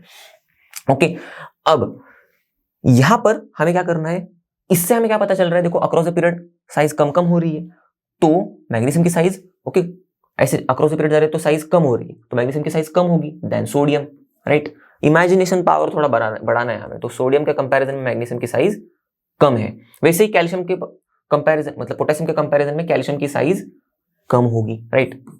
पोटेशियम की साइज ज्यादा है देन कैल्शियम, ऐसे लिख दिया मैंने। तो इन दोनों का कंपैरिजन हो गया। ओके, अब देखो यहां पर डाउन द ग्रुप देखो, तो सोडियम और पोटेशियम की बात देखते हैं हम लोग। तो डाउन द ग्रुप क्या होता है, साइज बढ़ती है, तो डाउन द ग्रुप साइज बढ़ेगी, मतलब सोडियम से ज्यादा साइज पोटेशियम की होगी। ओके, तो पोटेशियम की ज्यादा साइज, मतलब मैं यहाँ पर लिख देता हूँ पोटेशियम की साइज ज्यादा होगी, मैंने बोला ना, देन सोडियम। ओके, तो अब इन तीनों भी कंपैरिजन से क्या समझ में आ रहा है, देखो पोटेशियम की साइज तो भाई कैल्शियम से ज्यादा है, चलो ठीक है। ओके, पोटेशियम की साइज जो है वो सोडियम से भी ज्यादा है, चलो ठीक है। और देखो सोडियम की साइज यहाँ पर देखो मैग्नीशियम से ज्यादा है, राइट, सोडियम की साइज मैग्नीशियम से ज्यादा है, तो सोडियम की साइज मैग्नीशियम से ज्यादा है। तो देखो यहां पर पोटेशियम की साइज सोडियम और मैग्नीशियम से ज्यादा तो है ही, ओके, कैल्शियम से भी ज्यादा है। ओके, तो इस भाई की साइज इन तीनों एलिमेंट से ज्यादा है, खत्म। तो यही हो गया अपना लार्जेस्ट, मिल गया हमें आंसर 3। ऐसे ढूंढना है। ओके, काफी सिंपल सा है, आगे बात समझ में, ठीक है। चलो अगला सवाल देखते हैं, which of the following order of atomic और ionic radius, okay, is not correct. Okay, तो इनमें से कौन सा ऑर्डर एटॉमिक या फिर आयनिक रेडियस का करेक्ट नहीं है, ये ढूंढना है। अब देखो ये सवाल में आपके लगभग सारे कॉन्सेप्ट्स इस्तेमाल होंगे। देखो पहला वाला ऑर्डर क्या है, ये है हमारा पैरेंट एटम, ये है हमारा कटायन, ये है हमारा अनायन। ओके, हमने पढ़ा है पैरेंट एटम का साइज बड़ा होता है than cation, right, parent atom का साइज बड़ा होता है देन कटायन। देखो पैरेंट एटम का साइज बड़ा है देन कटायन, और पैरेंट एटम का साइज छोटा होता है देन अनायन, राइट। तो पैरेंट एटम का साइज देखो छोटा है देन अनायन, पैरेंट एटम का साइज छोटा है देन अनायन, क्लिक हो गया। तो ये ऑर्डर जो है ये करेक्ट है, करेक्ट है। विच of the following order of atomic ionic radius is not correct पूछा है। ओके, तो ध्यान देना है क्या पूछा है, नॉट करेक्ट पूछा है, तो ये तो करेक्ट है, तो ये अपना आंसर नहीं है। ओके, चलो फिर Mg2 plus Na plus F minus. अब देखो ध्यान से, Mg2 plus Na plus F minus, ions दिख गए ना आपको और ऑर्डर दिख गया ना, और देखना है ना ऑर्डर करेक्ट है क्या रॉन्ग है। आयंस दिखे तो पहले चेक करना है आइसो इलेक्ट्रॉनिक आयंस है कि नहीं। Most of the 95% iso electronic ions आपको मिलेंगे। ओके, तो देखो Mg2 प्लस 2 इलेक्ट्रॉन चले गए, 10 इलेक्ट्रॉन बचे। ओके, चलो मैं लिख देता हूँ 10 इलेक्ट्रॉन, सोडियम का 1 इलेक्ट्रॉन चला गया, 10 इलेक्ट्रॉन ही बचे फिर। ओके, एफ ने तो 1 इलेक्ट्रॉन खा लिया, तो 9 में से 1 इलेक्ट्रॉन ऐड हो गया, तो 10, राइट। तो आइसो इलेक्ट्रॉनिक स्पीशीज हो गई ना ये। Okay, species having same number of electrons. अब इनमें साइज का कंपैरिजन कैसे करते हैं, हमें पता है, न्यूक्लियर चार्ज लिख दो। न्यूक्लियर चार्ज जिस ऑर्डर में बढ़ रहा है, साइज उस ऑर्डर में, न्यूक्लियर चार्ज जिस ऑर्डर में बढ़ते जा रहा है, साइज उस ऑर्डर में कम कम होते जाएगा। इमेजिनेशन पावर बढ़ा दो आपका, या ऐसे ऐसे सोचो ना, न्यूक्लियर चार्ज बढ़ रहा है तो न्यूक्लियस पुल करते जाएगा ना इलेक्ट्रॉन्स को, तो साइज कम कम होगा। सिंपल है। ओके, चलो, तो Mg2+ का न्यूक्लियर चार्ज कितना है, देखो मैं यहां पर लिख देता हूं 12। नंबर ऑफ प्रोटॉन्स लिखना है सिर्फ। सोडियम का है 11 और हमारे फ्लोरीन का है 9। तो देखो अब, ओके, अब यहां पर 11 9। अब क्या हो रहा है, इंक्रीज जिस ऑर्डर में हो रहा है न्यूक्लियर चार्ज, उस ऑर्डर में साइज कम कम होगी, राइट। इंक्रीज हो रहा है उस ऑर्डर में साइज कम कम होगी। अब देखो 9 से लेके 11, 11 से लेके 12, इस ऑर्डर में इंक्रीज हो रहा है, तो साइज क्या हो रही है, देखो साइज बढ़ रही है, साइज बढ़ रही है। भाई साहब ये क्या हो रहा है, ऑर्डर गलत लिखा हुआ है, गलत है ऑर्डर ये। विच of the following order of atomic radius is not correct, ये है, ये करेक्ट नहीं है भाई, तो ये हमारा आंसर है। ओके, चलो बाकी के दो भी देख लेते फटाफट। देखो P5+, okay, phosphorus 5+ and phosphorus 3+। अब देखो फॉस्फोरस 5+ और फॉस्फोरस 3+, हम लोग ने क्या पढ़ा था, देखो यहां पर क्या हो रहा है, चार्ज बढ़ रहा है ना। ओके, पॉजिटिव चार्ज इंक्रीज हो रहा है कटायन के ऊपर का, +3 से लेके +5 में जा रहा है। ओके, तो पॉजिटिव चार्ज जब इंक्रीज होगा, इसका मतलब क्या है, देखो दोनों में भी नंबर ऑफ प्रोटॉन्स तो सेम ही है। फॉस्फोरस इसमें भी 15 है, इसमें भी 15 है, राइट। पर जब पॉजिटिव चार्ज बढ़ रहा है, ओके, तो देखो शील्डिंग यहां पर देखो इफेक्टिव न्यूक्लियर चार्ज को ढूंढ लेते, ऑटोमेटिक समझ में आएगा साइज के बारे में क्या हो रहा है। ओके, तो पॉजिटिव चार्ज यहां से बढ़ रहा है, दोनों में भी एटॉमिक नंबर तो सेम ही है, तो न्यूक्लियर चार्ज सेम। शील्डिंग में क्या होगा, यहां पर 3 इलेक्ट्रॉन्स गए हुए हैं, ओके, और यहां पर तो 5 गए हुए, तो नंबर ऑफ इलेक्ट्रॉन्स कम हो रहे। ओके, तो यहां पर सपोज 3 इलेक्ट्रॉन्स की शील्डिंग सपोज 10 थी, ओके, यहां पर तो और 2 इलेक्ट्रॉन्स चले गए। ओके, और 2 इलेक्ट्रॉन चले जाने की वजह से शील्डिंग और कम होगी, करेक्ट, सिंपल सी बात है। तो सपोज शील्डिंग अब 5 ही होगी। ओके, तो अब क्या होगा, 15 - 10, ये तो होगा 5 इफेक्टिव न्यूक्लियर चार्ज, इसका 15 - 5 ये हो गया 10 इफेक्टिव न्यूक्लियर चार्ज इसका। ओके, देखो हम लोग चार्ज बढ़ाने से क्या हो रहा है, इफेक्टिव न्यूक्लियर चार्ज बढ़ रहा है, 5 से लेकर 10 हो रहा है। अगर इफेक्टिव न्यूक्लियर चार्ज, इफेक्टिव जितना पड़ रहा है उतना, ओके, न्यूक्लियर चार्ज अगर बढ़ रहा है तो साइज क्या होगा, कम होगा, सिंपल सी बात है। तो साइज कम होगा, राइट, तो इसका साइज P5 का साइज कम होगा देन P3+। ओके, साइज कम हो रहा है ना, यहां पर इतना था, साइज कम हो रहा है। ओके, तो लेस देन दिस। क्लियर हो गई बात, बस इमेजिनेशन आपका स्ट्रांग होना चाहिए। तो यहां पर ये ऑर्डर देखो, P5+ less than P3+, P5+ less than P3+। अरे वाह, करेक्ट ऑर्डर है ये। ओके, तो हमारा क्वेश्चन में पूछा इनकरेक्ट। ओके, तो ये तो करेक्ट है, ये भी अपना आंसर नहीं है। लिथियम बेरिलियम बोरॉन, अब देखो ये तो एटॉमिक रेडियस आयनिक रेडियस की बात चल रही है ना, यहाँ पर भी देखो ये atomic ionic radius, ionic radius, ionic radius, atomic radius की बात चल रही है। लिथियम बेरिलियम बोरॉन मतलब हम लोग ने पढ़ा है। Okay, across the period, okay, ये lithium beryllium boron same period वाले एलिमेंट्स हैं, एकदम लाइन में लिखे हुए हैं। अक्रॉस द पीरियड जब जाते हैं साइज क्या होती है, कम कम होती है। तो देखो साइज क्या हो रही है, कम हो रही है और कम हो रही है, तो ये भी ऑर्डर करेक्ट है। इनकरेक्ट ऑर्डर सिर्फ इनमें कौन सा है, ये इनकरेक्ट ऑर्डर है, इसीलिए हमारा राइट आंसर ये है। क्लियर हो गई बात, सारे ऑर्डर में मतलब करवाऊंगा, ओके, ताकि आपको अंडरस्टैंडिंग आ जाए। और कई बार ऐसा हो सकता है कि कोई कोई नीट के पेपर्स में, ओके, अब फिलहाल यहाँ पर तो इस साल से तो शायद एक ही राइट आंसर, ऐसा वाला ही फंडा है। पहले शायद ऐसा भी हो सकता था कि भाई 2 आंसर्स राइट हो, या फिर कभी कभार उनके गलती की वजह से भी 2 आंसर्स राइट हो सकते हैं। ओके, तो आपका काम है राइट आंसर को टिक करके आना। करेक्ट, राइट में 2 आंसर अगर राइट है तो उसमें से कौन सा सबसे ज्यादा राइट है उसको टिक करके आना आपका काम है। ओके, बाकी आपके मार्क्स तो मिल जाएंगे आपको। ओके, उसमें कोई दिक्कत नहीं। चलो तो शुरुआत करते हैं, अगला क्वेश्चन देखते हैं। Which of the following order of radii is correct. Okay, तो अब इसमें कौन सा रेडियाई का ऑर्डर करेक्ट है, बस यही ढूंढना है हमें। तो फटाफट अब पूरा ऑर्डर करेक्ट होना चाहिए, राइट। तो चलो देखते हैं। तो लिथियम, बेरिलियम, मैग्नीशियम, अब देखो फटाफट देखते हैं, ओके, दिमाग को दौड़ाओ।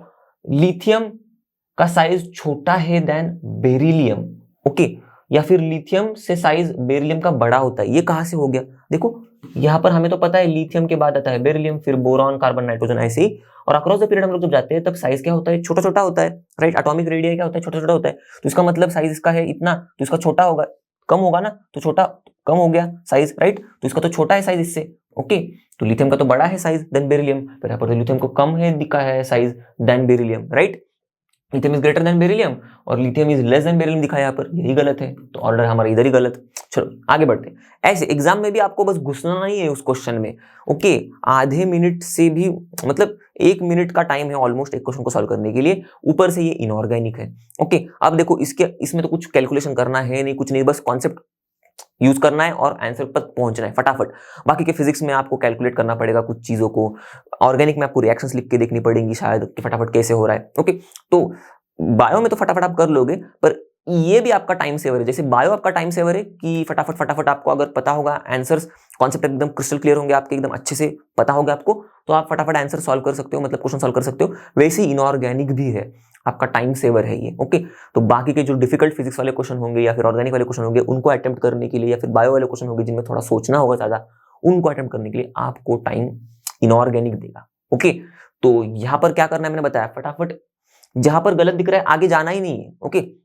इनकरेक्ट, चलो आगे बढ़ते ऐसे, ओके। इस अप्रोच से ही आप अगर एग्जाम में पहुंचोगे तो ही आप 180-200 क्वेश्चन तक पहुंचोगे और अच्छे से सब सॉल्व भी करके आओगे, चांसेस आपके बहुत हाई हो जाएंगे अच्छे मार्क्स मिलने की, ओके। घुसना नहीं है क्वेश्चन में, ओके। दिमाग से यूज करना है, दिमाग यूज करना है, लॉजिक से देखना है। पूरा ऑर्डर करेक्ट पूछा है, यही इनकरेक्ट है, आगे देखने की जरूरत नहीं। नेक्स्ट आगे, ओके। ऐसे तो देखो अब यहाँ पर ली हाइड्रोजन प्लस, ओके, मतलब H plus Li plus H minus. तो देखो यहाँ पर अब ये जो है इनमें H plus Li plus, okay, H plus Li plus और H minus, H plus Li plus और H माइनस। अब इनमें H प्लस तो है बेचारा, इस हाइड्रोजन के पास तो एक प्रोटॉन होता है, एक न्यूट्रॉन, एक इलेक्ट्रॉन होता है, हमें पता है, राइट। एक प्रोटॉन और एक इलेक्ट्रॉन। ये एक हाइड्रोजन के एटम जो है उसमें बेचारे ने एक इलेक्ट्रॉन जो था वो भी दान कर दिया, मतलब बचा क्या, सिर्फ प्रोटॉन। अब सिर्फ प्रोटॉन है मतलब क्या, तो इसकी साइज तो सबसे छोटी होगी, राइट। सिंपल सी बात है, इसके न्यूक्लियस तक मतलब साइज क्या होती है, न्यूक्लियस से लेके आउटर मोस्ट इलेक्ट्रॉन, ओके, ये होती है एटॉमिक रेडियस। अब इलेक्ट्रॉन बचा ही नहीं है तो मतलब बहुत ही छोटा होगा साइज, ओके। चलो इसकी सबसे कम, अब इन दोनों में देखते हैं कंपैरिजन, फिर ये ऑर्डर के पास जाते हैं। तो सबसे कम है तो देखो सबसे लास्ट में लिखा है, तो ये तो सही लिखा है, चलो ओके। अब इन दोनों के ऑर्डर को देखते हैं, Li plus is less then H plus, और यहां पर सबसे कम है तो चलो बात छोड़ दिया हम लोग ने। Li plus is less then H plus है क्या, देखो देखते हैं ट्राई करके, ओके। ऐसा सच में है क्या, कैसे देखेंगे, देखो Li plus H plus, ions देखा आइसोइलेक्ट्रॉनिक है कि नहीं, पहले चेक करना है, मैंने बोला ना। तो देखो आइसोइलेक्ट्रॉनिक है कि नहीं, देखो लिथियम 3 होता है, एक इलेक्ट्रॉन दान हो गया, 2 इलेक्ट्रॉन बच गए, ओके। हाइड्रोजन के पास एक इलेक्ट्रॉन ले लिया, 2 इलेक्ट्रॉन आ गए, आइसोइलेक्ट्रॉनिक। चलो अब आइसोइलेक्ट्रॉनिक में साइज का कैसे कंपैरिजन करते हैं, न्यूक्लियर चार्ज ढूंढ लो, उससे 1 मिनट में पता चल जाएगा। न्यूक्लियर चार्ज इसका कितना है, 3, atomic number 3, atomic number 1, increase हो रहा है न्यूक्लियर चार्ज, राइट। तो क्या होगा, साइज कम होगा, तो साइज यहां से कम होगा, तो इसका साइज कम देन H प्लस, सिंपल।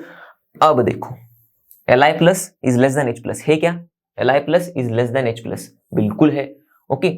और हमें पता है कि ये तो सबसे छोटा है ना, तो इसकी साइज तो H माइनस से भी छोटी होगी, Li प्लस से भी छोटी होगी, राइट। इसकी तो H माइनस से भी छोटी होगी और इसकी Li प्लस से भी छोटी होगी, H माइनस से छोटी, Li प्लस से भी छोटी, तो ये तो सबसे लास्ट में आएगा। तो देखो Li प्लस से बड़ा साइज है H माइनस का, Li प्लस से बड़ा है H माइनस का, तो देखो ये ऑर्डर सही ही लिखा है, ओके। Li प्लस से बड़ा H माइनस मैंने आगे लिख दिया, उससे छोटा तो H प्लस का है, तो देखो H plus Li plus H minus, H plus Li plus H minus greater than, मतलब साइज बढ़ रही है, खत्म, ओके। मिल गया हमें हमारा करेक्ट ऑर्डर, ओके। आगे वाले देखते हैं इनकरेक्ट, आगे वाले देखते हैं कि क्यों भाई ये करेक्ट नहीं है। ऑक्सीजन फ्लोरीन नियॉन, अब देखो सिंपल सी चीज है, देखो carbon nitrogen oxygen fluorine neon तक पहुंचने की जरूरत ही नहीं है, यहीं पर आपको समझ में आएगा ऑर्डर गलत है। अक्रॉस द पीरियड हम लोग जानते हैं क्या होता है, साइज छोटा होता है, ओके। साइज छोटा होगा मतलब ये ऐसे है और छोटा, तो इसका साइज छोटा देन ऑक्सीजन, ओके। ऑक्सीजन का साइज बड़ा है देन फ्लोरीन, यहाँ पर क्या लिखा है, ऑक्सीजन का साइज छोटा है देन फ्लोरीन, यही गलत हो गया, ओके। चलो आगे Mg2 plus F minus O2 minus, ions दिख रहे हैं आइसोइलेक्ट्रॉनिक है कि नहीं, देखो है, देखो 12 minus 2 10 electrons, 10 plus 1 sorry 9 plus 1 10 electrons, okay. और यहाँ पर 8 प्लस 2 10 इलेक्ट्रॉन्स, आइसोइलेक्ट्रॉनिक है। साइज देखो इसका 12 न्यूक्लियर चार्ज, यहाँ पर 9, यहाँ पर 8, ऐसे ऑर्डर में क्या हो रहा है 8 9 12, ओके। न्यूक्लियर चार्ज बढ़ रहा है तो साइज कम होगा, पर यहाँ पर देखो साइज क्या हो रहा है, बढ़ रहा है, तो ऑर्डर गलत लिखा है। तो सही ऑर्डर कौन सा अपना, यही सही ऑर्डर है, चलो जिंदाबाद, ओके। समझ में आ गई बात। चलो दोस्तों अगला सवाल देखते हैं। When a electron is lost from atom, okay. चलो एटम से इलेक्ट्रॉन का हो गया खात्मा। तो क्या बोला जा रहा है, नंबर ऑफ प्रोटॉन डिक्रीजेस। कैसे भाई, इलेक्ट्रॉन जा रहा है ना, प्रोटॉन तो उतने ही रहेंगे। गलत। Electrons are more than protons. अरे इलेक्ट्रॉन का तो लॉस हुआ है अभी अभी, एक इलेक्ट्रॉन कम होगा okay than the number of protons. Correct. तो यहां पर सपोज अगर 10 थे, एक 10 प्रोटॉन है, 10 इलेक्ट्रॉन है ओके, एक चला गया, 9 इलेक्ट्रॉन हो गए। Electrons are more than proton, कहा हो गए, कम तो हो रहे, राइट। ये भी गलत है okay. Radius is larger then neutral atom. अब ये इलेक्ट्रॉन क्या हो रहा है, लूज होने के बाद ये बनता है कटायन। हमें पता है कटायन का साइज होता है छोटा than the parent atom okay. तो radius is larger than the neutral atom. कहां पर, रेडियस इज तो smaller than the neutral atom okay. गलत। Effective nuclear charge increases. हाँ ये देखो ये देखो ये देखो, थोड़ा देखो ध्यान से। जहां पर ये था देखो, प्रोटॉन 10 थे, इलेक्ट्रॉन 10 थे, जानबूझ के लिखा मैंने, देखो आपको समझ में आएगा। यहाँ पर Z है ओके 10 ओके, यहाँ पर भी Z कितना है, Z यहाँ पर भी 10 ही होगा ओके, नंबर ऑफ प्रोटॉन्स तो सेम ही रहेंगे ओके। यहाँ पर 10 इलेक्ट्रॉन थे ओके, तो 10 इलेक्ट्रॉन की सपोज शील्डिंग 5 है ओके। अब यहाँ पर एक इलेक्ट्रॉन निकल गया, 9 इलेक्ट्रॉन हो गए, 9 इलेक्ट्रॉन हो गए तो शील्डिंग कम होगी। शील्डिंग सपोज मैं ले रहा हूँ 4 ओके, तो क्या 10 - 5 5, 10 - 4 6, क्या हो रहा है, इफेक्टिव न्यूक्लियर चार्ज को क्या हो रहा है ओके, Z इफेक्टिव क्या हो रहा है, Z इफेक्टिव 5 से लेके 6 में जा रहा है। इलेक्ट्रॉन का लॉस होने पर इफेक्टिव न्यूक्लियर चार्ज क्या हो रहा है, इंक्रीज हो रहा है। इलेक्ट्रॉन लॉस होने पर इफेक्टिव न्यूक्लियर चार्ज इंक्रीज हो रहा है। Correct, right. आगे बात समझ में, विच of the following set of ions is not iso electronic. Which of the following set of ions, यहां पर ये जो है is not iso electronic okay. तो ये आयंस के हम लोग को बस क्या चेक करना है, नंबर ऑफ प्रोटॉन्स चेक करना है ओके। जो भी सेट में नंबर ऑफ इलेक्ट्रॉन्स चेक करना है, सॉरी, तो जो भी सेट में okay number of electrons same नहीं होगा ओके, तीनों भी आयंस का, वो आइसोइलेक्ट्रॉनिक नहीं होगा। और हमें पूछा क्या है, इज नॉट आइसोइलेक्ट्रॉनिक ओके। चलो शुरुआत करते हैं। क्लोरीन 17 - 1 18 होता है, 15 + 3 18 होगा, 18 आइसोइलेक्ट्रॉनिक है, नॉट आइसोइलेक्ट्रॉनिक पूछा है, ये हमारा आंसर नहीं है। ये 7 + 3 10 10 12 - 2 10 ओके, तो ये भी आइसोइलेक्ट्रॉनिक है, नॉट आइसोइलेक्ट्रॉनिक पूछा, ये भी हमारा आंसर नहीं है ओके। 3+ मतलब 5 - 3 होता है, 2 हीलियम 2 लिथियम, 3 - 1 2, ये भी आइसोइलेक्ट्रॉनिक है, ये भी आंसर नहीं है। कैल्शियम 2+, अब पता है हमें यही आंसर होगा, राइट, सिंपल सी चीज है, पर फिर भी देख लेते चलो। अब कैल्शियम +1 ओके, तो इसका मतलब 19 ओके, 20 - 1 19। फिर S2- ओके, ये तो है 18 ओके, और ये भी Cl- 17 + 1 18, तो ये आइसोइलेक्ट्रॉनिक नहीं है, नॉट आइसोइलेक्ट्रॉनिक ये है ओके। ओके बात सिंपल क्लियर। चलो अगला देखते हैं सवाल। आयनिक रेडियाई इज ओके, अब ये 4 ऑप्शंस दिए हमें। सबसे पहले क्या है, directly proportional to square of effective nuclear charge, directly proportional to square of effective nuclear charge okay. मैं लिख देता हूं फटाफट, उसमें से हम लोग मतलब सिंप्लीफाइड वर्जन में लिख देता हूं मैं ओके। आयनिक रेडियाई ओके, फिर directly proportional to nuclear charge, ठीक है, ionic radii directly proportional to nuclear charge Z okay. फिर inversely proportional to effective nuclear charge okay, ionic radii inversely proportional to effective nuclear charge, तो ऐसे लिख दे रहा हूं मैं, बात सही है, सेम ही है। और directly proportional to effective nuclear charge okay, तो ionic radii is directly proportional to सिर्फ इफेक्टिव न्यूक्लियर चार्ज ओके। अब ध्यान देना, देखो ये तीनों भी डायरेक्टली प्रोपोर्शनल वाले हैं। इसमें से सबसे पहले ये बात समझ लो कि जब इफेक्टिव न्यूक्लियर चार्ज बढ़ता है तो आयनिक रेडियस क्या होता है, बस एक बार क्लिक कर लो दिमाग में। इफेक्टिव न्यूक्लियर चार्ज बढ़ेगा बढ़ेगा बढ़ेगा तो क्या होगा, इलेक्ट्रॉन्स पास पास आएंगे, तो आयनिक रेडियस तो कम कम होगा भाई, कम कम होगा। तो ये बढ़ रहा है, ये कम हो रहा है, डायरेक्टली प्रोपोर्शनल है ही नहीं, इनवर्सली प्रोपोर्शनल है effective nuclear charge ionic radii से ओके। ये हमारा आयनिक रेडियाई जो है ये इनवर्सली प्रोपोर्शनल है to effective nuclear charge okay. तो इससे ये तो गलत हो गया, ionic radii is directly proportional to effective nuclear charge, fourth वाला तो गलत, चलो गलत, तुम गलत हो आगे ओके। ये है directly proportional to effective nuclear charge, हाँ यही सही है, राइट। देखो सॉरी, इनवर्सली प्रोपोर्शनल लिखा है मैंने इसी को ओके, डायरेक्टली साइन लगा दिया है, पर हम लोग जब 1 लिख देते तब हम लोग बोलते हैं इनवर्सली प्रोपोर्शनल है, राइट। तो ionic radii is inversely proportional to effective nuclear charge, right, ionic radii is inversely proportional to effective nuclear charge, तो ये राइट है हमारा ओके, तुम हो सही भैया। चलो अब पहले वाले दो क्यों गलत है, देखो सबसे पहले ionic radius directly proportional to effective nuclear charge, directly proportional effective nuclear charge से है ही नहीं, तो उसके स्क्वायर से भी तो कैसे होगी, directly proportional to the square of effective nuclear charge, कैसे होगी भाई, नहीं होगी, डायरेक्टली प्रोपोर्शनल तो है ही नहीं इफेक्टिव न्यूक्लियर चार्ज से, तो ये भी गलती है, सीधा सीधा समझ में आ रहा है ओके ओके। और अब ये वाला ionic radius is directly proportional to nuclear charge, सिर्फ न्यूक्लियर चार्ज बोला है। ओके, तो अब ध्यान देना, हम लोग ने क्या देखा था, देखो हम लोग सवाल कैसे सॉल्व करते हैं, हम लोग आयनिक रेडिया अगर हम लोग देखते हैं, ओके, तो मैंने बताया था आपको कटायन का रेडिया, अनायन का रेडिया पैरेंट एटम से कैसे ज्यादा कम होता है, वो सब चीजें। ओके, चार्ज जब बढ़ता है आयन पर तब रेडिया कैसे कम ज्यादा होता है।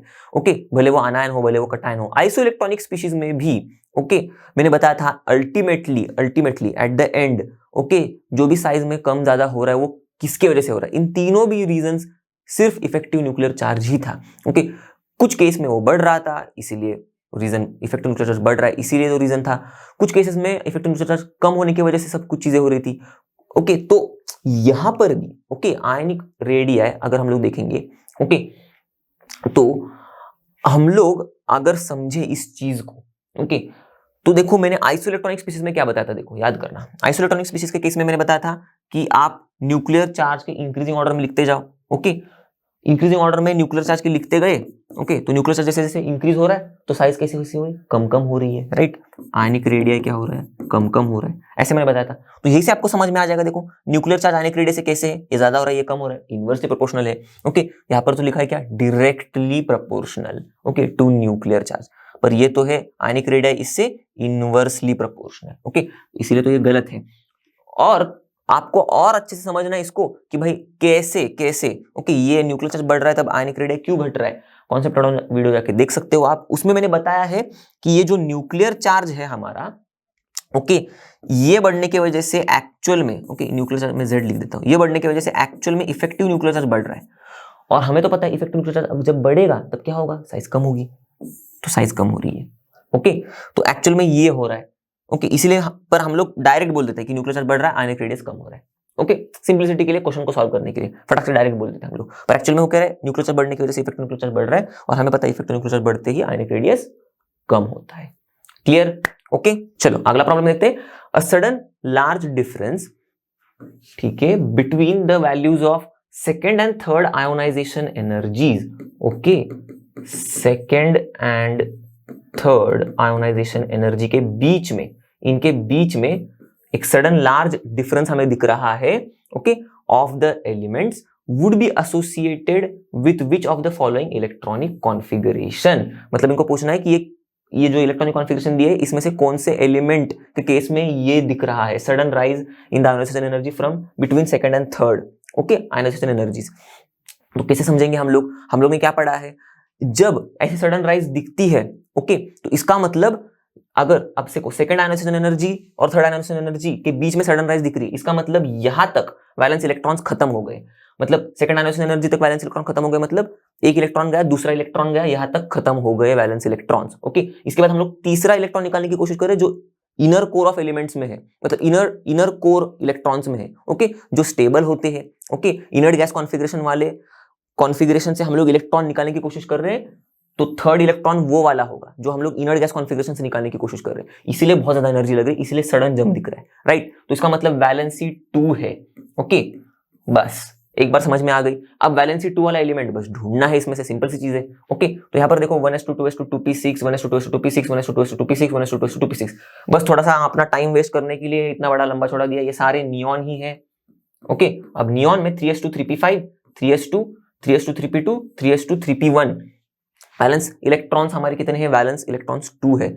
ओके, अब ये सारे देखो p ये s ब्लॉक वाले एलिमेंट है, ये भी p वाला है ओके ये भी p वाला ही है। ओके, तो s और p में आउटर मोस्ट शेल में जितने इलेक्ट्रॉन्स होते हैं वही होते हैं नंबर ऑफ वैलेंस इलेक्ट्रॉन्स। इसमें कितने हैं आउटर मोस्ट शेल में 5 2 7, इसमें 2 है। ओके, यही हमारा आंसर है। फिर देखो वैलेंसी 2 ओके इसमें तो 4 है इसमें 3 है। क्लियर हो गई बात, तो ये हमारा आंसर है। ओके दोस्तों, बढ़ते अगले सवाल की तरफ। The first ionization enthalpy of sodium is इतनी, ठीक है भाई। ओके, तो मैं यहां पर लिख देता हूं IE1 is equals to +496 okay kilo joules per mole. The value of electron gain enthalpy of Na+ will be, अब हमें Na+ की इलेक्ट्रॉन गेन एंथैल्पी पूछी है। ओके, ये था सोडियम एटम की आयोनाइजेशन एंथैल्पी, ये Na+ की इलेक्ट्रॉन गेन एंथैल्पी हमसे पूछ रहे हैं। कैसे बताए हम, अब कैसे बताए, तो इसके लिए एक कॉन्सेप्ट बताना जरूरी है, छोटा सा कॉन्सेप्ट। ओके, तो मैं समझा देता हूं आपको यहाँ पर फटाक से एकदम। ओके, शायद ये हमने कॉन्सेप्ट एड ऑन में भी पढ़ा होगा, अगर नहीं पढ़ा होगा तो अभी यहाँ पर पढ़ लो। ओके, तो देखो अगर कोई एटम है, सपोज मैं ए ऐसे लिख रहा हूं, इस एटम से हमें इलेक्ट्रॉन को ऐसे खींच के बाहर निकालना है तो कुछ एनर्जी देनी पड़ती है। हमने पढ़ा है हमेशा आयोनाइजेशन एंथैल्पी होती है पॉजिटिव एटम के लिए, करेक्ट। तो यहां पर इलेक्ट्रॉन निकलने के लिए एनर्जी देनी पड़ती है, राइट। आयोनाइजेशन एंथैल्पी पॉजिटिव होती है तो एनर्जी हमें देनी पड़ती है इस एटम को। ओके, तो हम लोग ने एनर्जी दी। ओके, सपोज मैंने x amount of energy the. Okay, तो जो दी हुई एनर्जी होती है एंथैल्पी, हम लोग उसको प्लस बोलते हैं, तो ये प्लस एक्स है। ओके, यहां पर मैं इसे लिख देता हूं प्लस एक्स, जानबूझ के लिखा है मैंने, आगे माइनस एक्स वाला भी टर्म आएगा। तो अब इतनी एनर्जी देने पर ये एटम ने इसके इलेक्ट्रॉन का दान कर दिया, मतलब हम लोगों ने इस इलेक्ट्रॉन को सक्सेसफुली एटम से बाहर निकाला। एटम बन गया हमारा कटायन, इलेक्ट्रॉन बाहर आ गया कूद के ऐसे। तो ये प्रोसेस हो गई। अब इसी प्रोसेस में जो एनर्जी लगती है हम लोग इसको क्या बोलते हैं, आयोनाइजेशन एनर्जी, राइट। इलेक्ट्रॉन को निकालने के लिए जो एनर्जी लगती है उसको आयोनाइजेशन एनर्जी बोलती है। और एनर्जी कितनी लगी, प्लस एक्स। तो आयोनाइजेशन एनर्जी जो है वो कितनी है, प्लस एक्स है। ये आयोनाइजेशन एनर्जी किसकी चल रही है, हम बात ये एटम ए की चल रही है। ओके, तो इस ए की, चलो मैंने ए नीचे लिख दिया।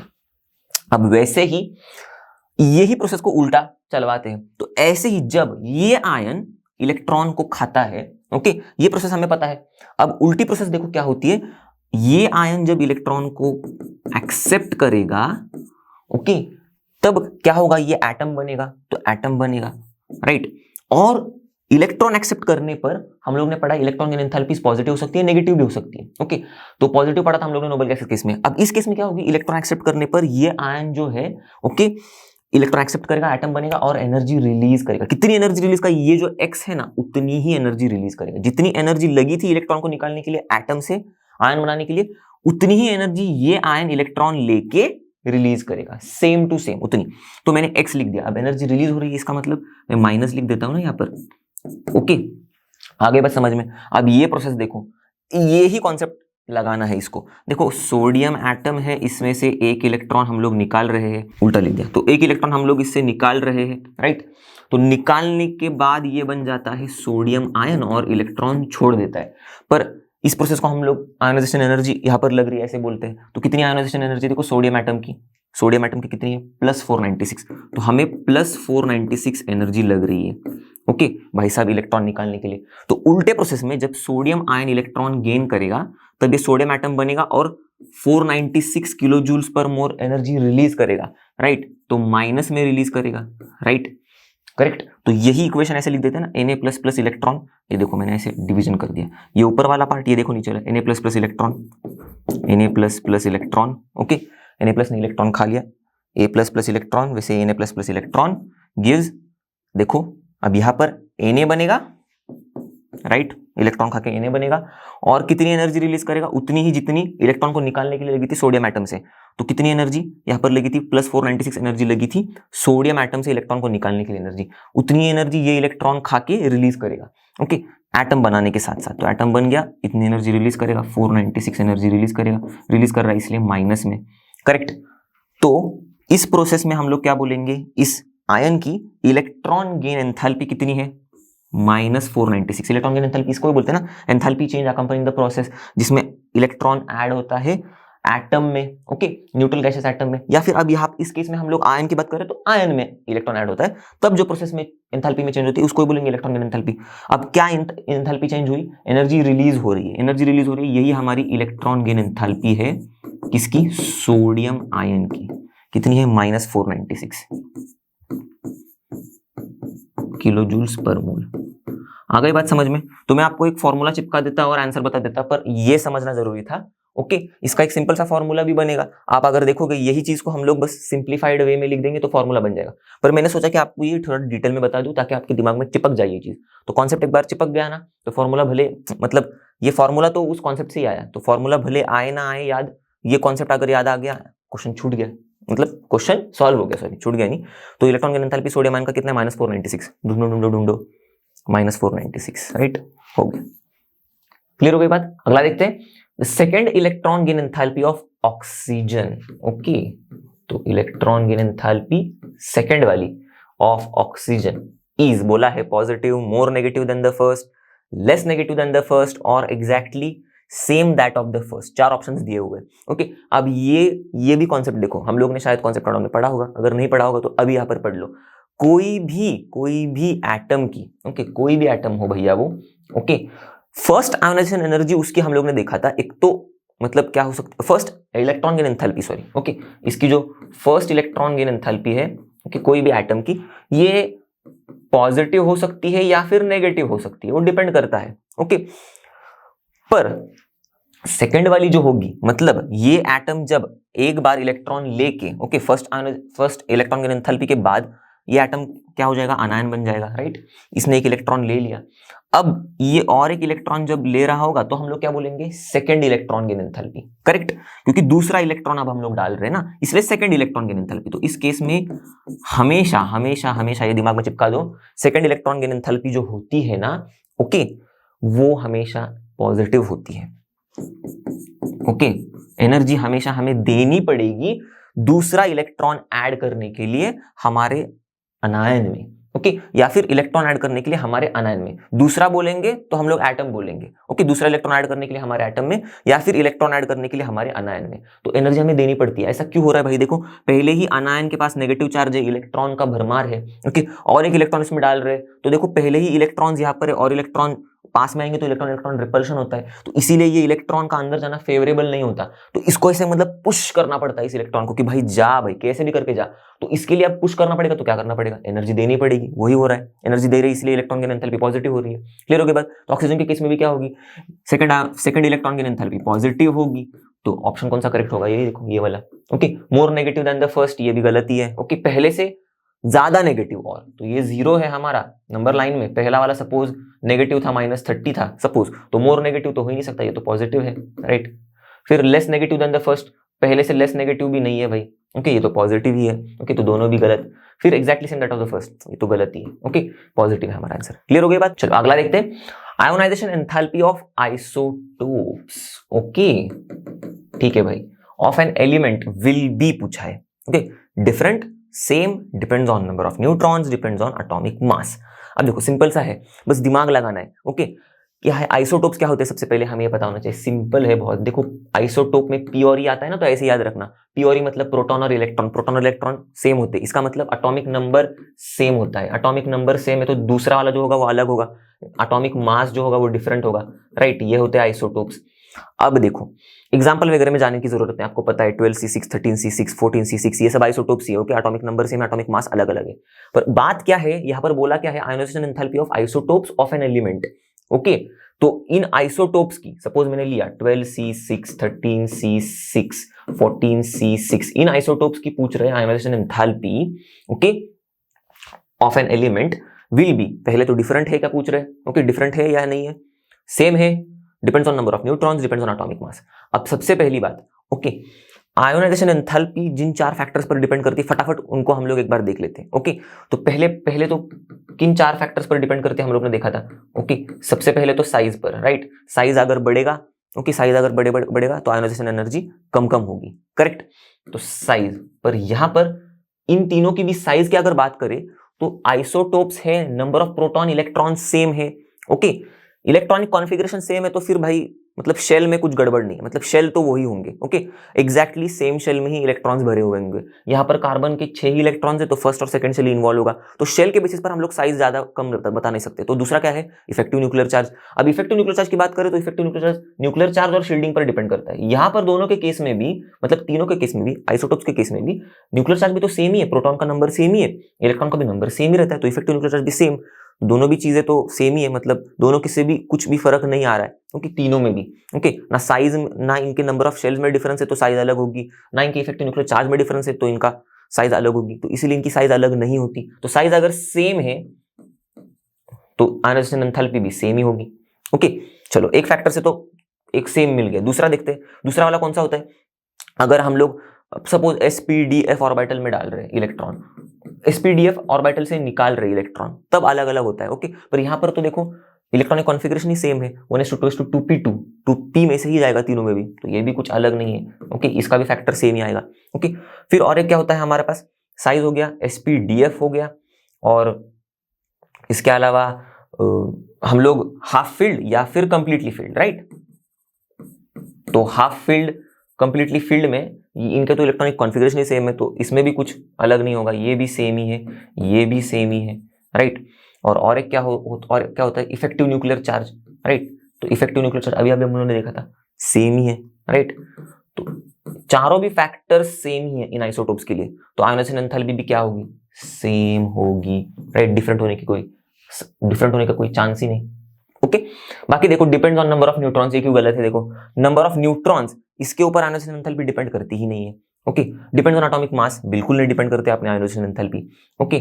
तो आइसोटोप्स की तो मतलब आयोनाइजेशन एंथैल्पी ही डिपेंड नहीं करती, तो आइसोटोप्स की क्यों डिपेंड करेगी नहीं, और डिफरेंट तो है ही नहीं, तो सेम ही है। क्लियर हो गई बात। चलो अगला देखते हैं।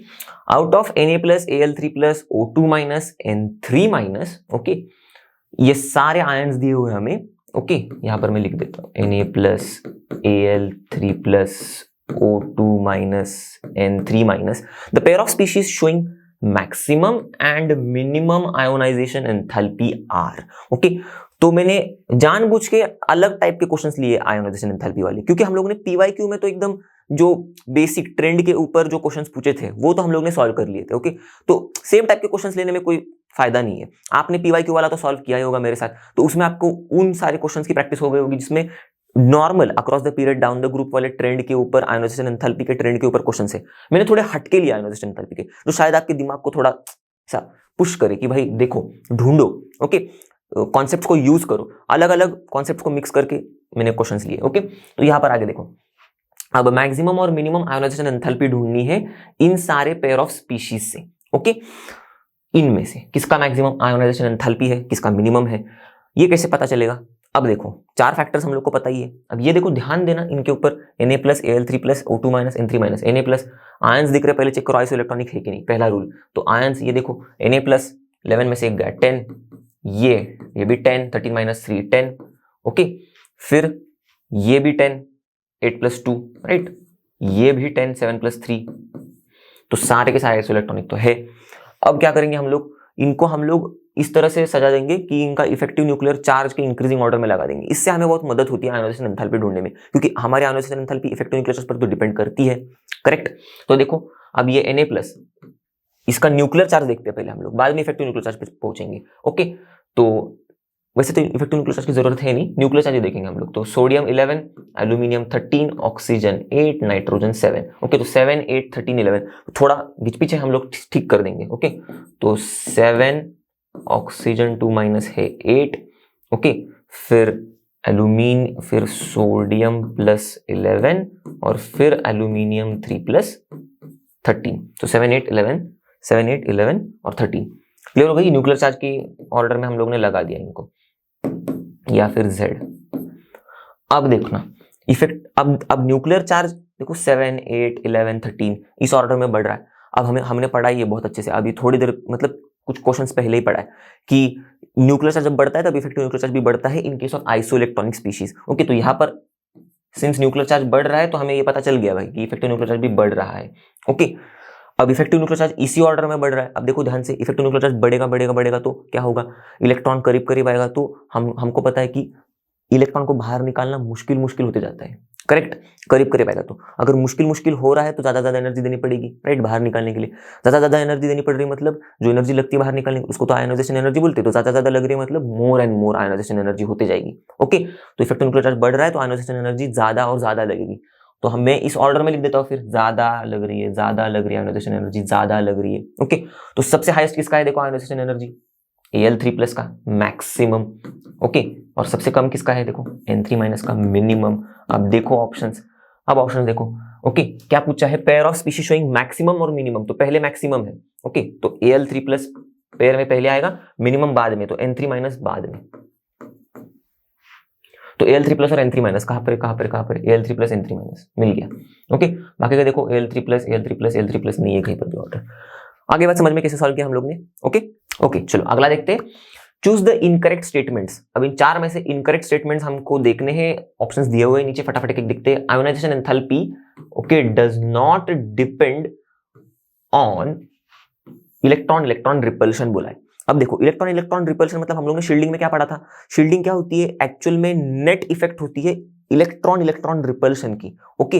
जो लास्ट इलेक्ट्रॉन है उस इलेक्ट्रॉन का रिपल्शन उसी सेम शेल वाले इलेक्ट्रॉन के साथ और अंदर वाले शेल के इलेक्ट्रॉन्स के साथ जो भी रिपल्शन होगा, ओके, उसका नेट इफेक्ट, ओके, ये होता है शील्डिंग। तो हम लोग को पता है आयोनाइजेशन एनर्जी तो भाई इफेक्टिव न्यूक्लियर चार्ज पर डिपेंड करती है। अभी भी देखा था थोड़ी देर पहले, इफेक्टिव न्यूक्लियर चार्ज होता क्या है, Z माइनस शील्डिंग। तो इफेक्टिव न्यूक्लियर चार्ज में शील्डिंग का कंट्रीब्यूशन तो बहुत महत्वपूर्ण है। और आयोनाइजेशन एंथैल्पी इधर इफेक्टिव न्यूक्लियर चार्ज पर अगर डिपेंड कर रही है तो वो तो शील्डिंग पर भी डिपेंड करेगी, करेक्ट। और शील्डिंग मतलब क्या, इलेक्ट्रॉन इलेक्ट्रॉन रिपल्शन की तो बात चल रही है यहाँ पर। तो इसका मतलब आयोनाइजेशन एंथैल्पी इलेक्ट्रॉन इलेक्ट्रॉन पर रिपल्शन पर डिपेंड कर रही है। बोला क्या है यहाँ पर, डज नॉट डिपेंड। गलत बोला है ना, इनकरेक्ट स्टेटमेंट पहला ही मिल गया हमें, राइट। तो ये इनकरेक्ट है, पर हमारा ये आंसर है, ओके। पूछा इनकरेक्ट है इसलिए। आगे, ionisation enthalpy is affected by nuclear charge. ध्यान से देखो, इफेक्टिव न्यूक्लियर चार्ज मतलब क्या, न्यूक्लियर चार्ज माइनस शील्डिंग। तो इफेक्टिव न्यूक्लियर चार्ज में न्यूक्लियर चार्ज का हाथ तो है, ओके। और ionisation enthalpy effective nuclear charge पर डिपेंड करती है, ये न्यूक्लियर चार्ज पर डिपेंड करती है। तो इसका मतलब आयोनाइजेशन एंथैल्पी भी न्यूक्लियर चार्ज पर डिपेंड करती है। क्या बोला है, ionisation enthalpy is affected by nuclear charge.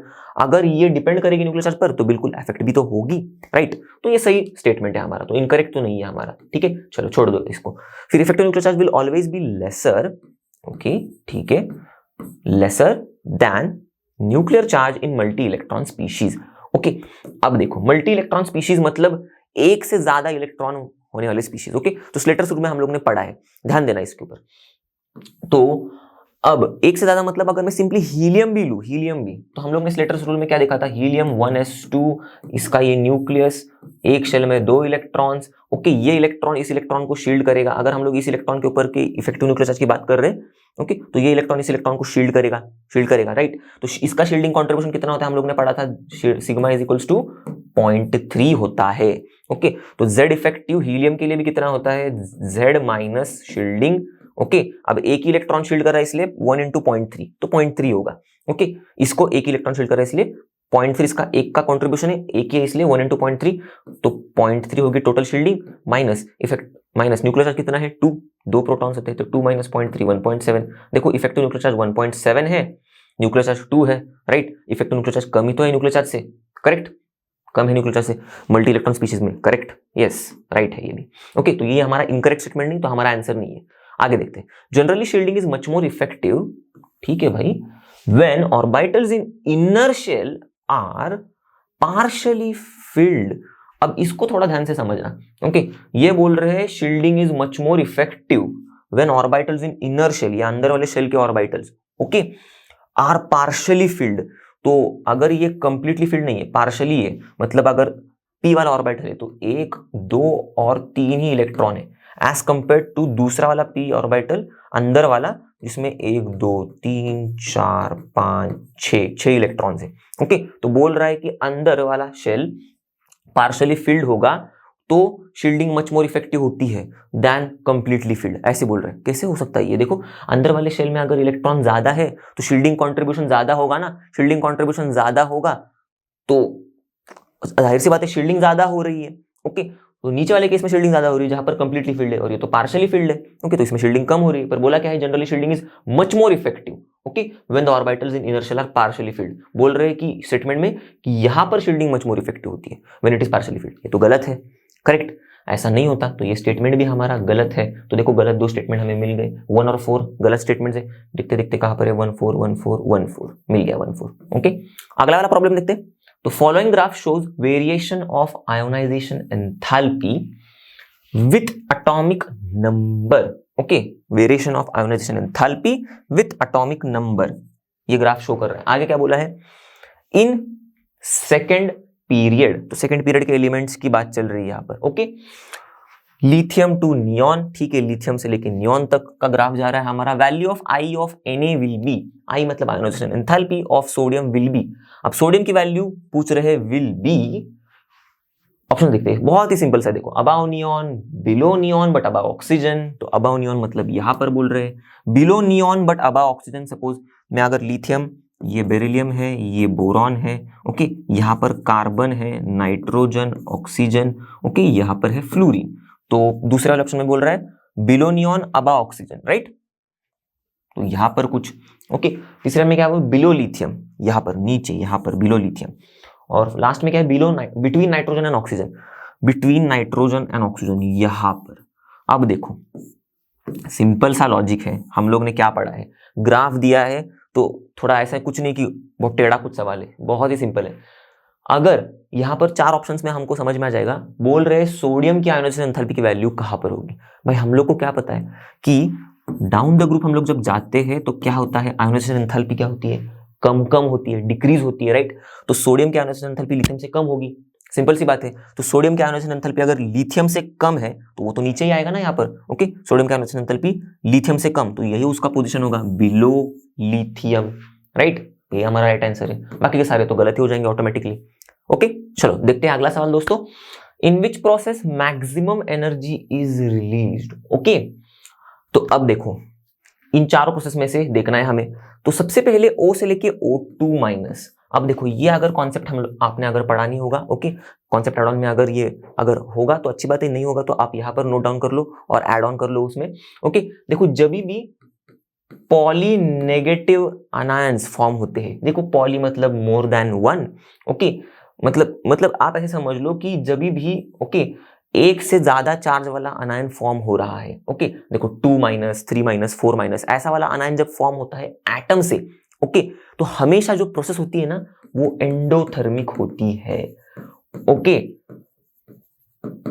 तो ये दिमाग में चिपका लेना, हमेशा एनर्जी लगती है, ओके। तो यहां पर भी देखो more than one negative charge वाला अनायन बन रहा है from atom, okay, more than one negative charge वाला अनायन फ्रॉम एटम, ओके। तो एंडोथर्मिक होगी प्रोसेस, राइट, एनर्जी लगेगी। अब यहाँ पर एनर्जी तो लग रही है तो रिलीज होने की बात ही छोड़ दो, मैक्सिमम एनर्जी रिलीज, ये तो ऑपोजिट हो गया, ये तो हमारा आंसर नहीं हो सकता। फिर सोडियम से लेके सोडियम प्लस, अब ये तो सिंपल सी चीज है, देखो आयोनाइजेशन एनर्जी ही होती है ना Na to Na+ कन्वर्ट करने के लिए, इलेक्ट्रॉन को निकालेंगे तभी Na+ बन जाएगा, इलेक्ट्रॉन को निकालने के लिए एनर्जी तो लगती है, हमें पता है, राइट। ये भी एंडोथर्मिक होती है, तो एनर्जी रिलीज होने की बात छोड़ दो, ये दोनों गए, अब ये दोनों बचे। अब इन दोनों में देखो हम लोग ने पढ़ा है, ओके, हम लोग को पता है यहाँ पर देखो फ्लोरीन और क्लोरीन, ओके, फ्लोरीन बन रहा है F-, क्लोरीन बन रहा है Cl-। कैसे बन रहा है ये, इलेक्ट्रॉन को गेन करके, दोनों भी इलेक्ट्रॉन को गेन करके ही बन रहे हैं, ओके। इस प्रोसेस में जो एंथैल्पी चेंज होगी उसको बोलेंगे इलेक्ट्रॉन गेन एंथैल्पी। अब सिंपल सी बात है, हम लोग ने पढ़ा था इलेक्ट्रॉन गेन एंथैल्पी, ओके। हमको पता है फ्लोरीन की जो होती है ना, नॉर्मली ट्रेंड अगर देखा जाए तो ऐसी होगी, फ्लोरीन से लेके क्लोरीन आएगी तो electron gain enthalpy less negative होनी चाहिए, ओके, जो ट्रेंड है हमारा, ओके, कम कम कम कम नेगेटिव, पर होता है उल्टा, ओके।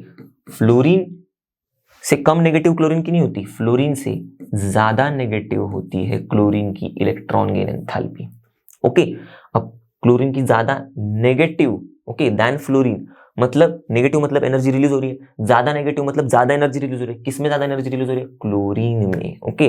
तो मैक्सिमम एनर्जी रिलीज किसमें होगी, क्लोरीन में।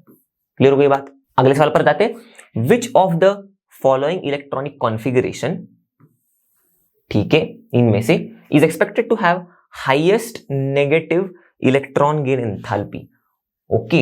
यहां पर मैं लिख देता हूं highest negative electron gain enthalpy, okay. चलो तो इनमें से अब कौन से कॉन्फ़िगरेशन का होगा, कैसे पता चलेगा हमें, देखो हम लोग यहाँ पर ये कॉन्सेप्ट यूज कर सकते हैं, okay. Highest negative electron gain enthalpy या फिर more negative electron gain enthalpy तब होती है जब हमें पता है कि इलेक्ट्रॉन का एडिशन आसान होता है, ओके। तो हाईएस्ट या फिर इजीएस्ट ऐसे बोल देंगे हम लोग, इजीएस्ट इलेक्ट्रॉन एडिशन जिस केस में होगा, इन चारों के कंपैरिजन में इजीएस्ट इलेक्ट्रॉन एडिशन जिसके केस में होगा उसी के केस में हाईएस्ट एनर्जी रिलीज होगी। क्लियर। अब ढूंढते हैं इजीएस्ट इलेक्ट्रॉन एडिशन किसके केस में होगा। इजीएस्ट इलेक्ट्रॉन एडिशन कैसे, इलेक्ट्रॉन ऐड करके देख लेते हैं हम लोग। तो 2s2 2p2 में इलेक्ट्रॉन ऐड करेंगे तो कॉन्फ़िगरेशन क्या होगा, 2s2 2p3 होगा, ओके। यहां पर 2s2 2p4 होगा, राइट। 2p3 में एक गया तो 2s2 2p4, फिर 2s2 2p2 और फिर 2s2 2p1। तो इन सब के कंपैरिजन में ध्यान से देखना, इसका तो कॉन्फ़िगरेशन स्टेबल था ना भाई साहब, ओके ओके। तो ये स्टेबल कॉन्फ़िगरेशन में हम लोग देखो 2s2 2p3, स्टेबल क्यों बोल रहा हूं, 2p3 हाफ फिल्ड है ना ये, इसीलिए स्टेबल बोल रहा हूं मैं। तो हाफ फिल्ड कॉन्फ़िगरेशन में इलेक्ट्रॉन डाल रहे हैं हम लोग, तो इसमें इलेक्ट्रॉन डालने का या फिर ऐड करने का जो ईज होगा वो ज्यादा नहीं होगा, ओके। तो बात यहाँ पर इसकी तो समझ में आ गई, ओके। अब यहाँ पर इसको इसके कंपेयर करते इससे, देखो यहाँ पर 2s2 2p2 है, इसमें एक इलेक्ट्रॉन डालने पर क्या हो रहा है, 2s2 2p3 हो रहा है, ये हाफ फील्ड बन रहा है, ओके। ये अगर हाफ फील्ड बन रहा है तो ये क्या बोलेगा, प्लीज प्लीज प्लीज इलेक्ट्रॉन मेरे में जल्दी जल्दी ऐड कर दो, मुझे हाफ फील्ड बना दो, मैं स्टेबल हो जाऊंगा, खुश हो जाऊंगा। करेक्ट। तो इसीलिए फिर ये तो आसानी से लेगा इलेक्ट्रॉन खुद के अंदर। ओके। तो ये अगर आसानी से इलेक्ट्रॉन खुद में ऐड करवा रहा है, ओके, तो इसका आसानी जो होगी इससे तो ज्यादा ही होगी। ये तो स्टेबल से अनस्टेबल कॉन्फ़िगरेशन में जा रहा है थोड़ा। ओके। कंपैरेटिवली स्टेबल से कंपैरेटिवली अनस्टेबल में। ओके। ये कंपैरेटिवली अनस्टेबल से कंपैरेटिवली स्टेबल में जा रहा है। ओके। कंपैरेटिवली अनस्टेबल से कंपैरेटिवली स्टेबल, तो इसका जो ईज होगा ऑब्वियसली इससे ज्यादा ही होगा। करेक्ट। ओके। तो 1 का ईज जो है वो ज्यादा है देन 2। और ऐसे देखो 3 और 4 के केस में भी, 3 और 4 में तो 2p2 हो रहा है, 2p1 हो रहा है। तो ये जो 2p2 और 2p1 है, ये कॉन्फ़िगरेशन जो है वो 2p3 जितने स्टेबल तो है नहीं। ओके। तो ये अगर इतने स्टेबल नहीं है तो इनका भी जो ईज होगा वो कम ही होगा देन 1। ओके। तो इनका भी ईज जो है, ओके, 3 और 4 का कम ही है देन 1। तो 1 का ईज 2 से भी ज्यादा है, 1 का ईज 3 और 4 से भी ज्यादा है, तो 1 का तो ईज सभी से भी ज्यादा है। तो इसका ईज अगर सबसे ज्यादा है तो हाईएस्ट ईज किसका है, 1 का है। तो हाईएस्ट ईज 1 का, तो मतलब हाईएस्ट इलेक्ट्रॉन एंथैल्पी किसकी, 1 की। खत्म। तो आंसर मिल गया हमें। ओके। इस तरह से सोचना है हमें। ओके। चलो अगला देखते हैं problem. Which of the following has both acidic as well as basic properties. Okay. तो दिया क्या है क्वेश्चन ऑप्शंस में, वो पहले देखना है, उसके बाद ढूंढने की शुरुआत करनी है। तो दिया है ये ऑक्साइड है, ऑक्साइड ऑक्साइड ऑक्साइड, तो चारों भी ऑक्साइड्स ही दिए हुए, राइट। और पूछ रहा है कि ऐसे चारों में से अब कौन सा ऑक्साइड है जिसके पास both acidic as well as basic property है। ओके। तो ऐसा कौन सा ऑक्साइड होता है जिसके पास बहुत acidic as well as basic property होती है, amphoteric oxides, right.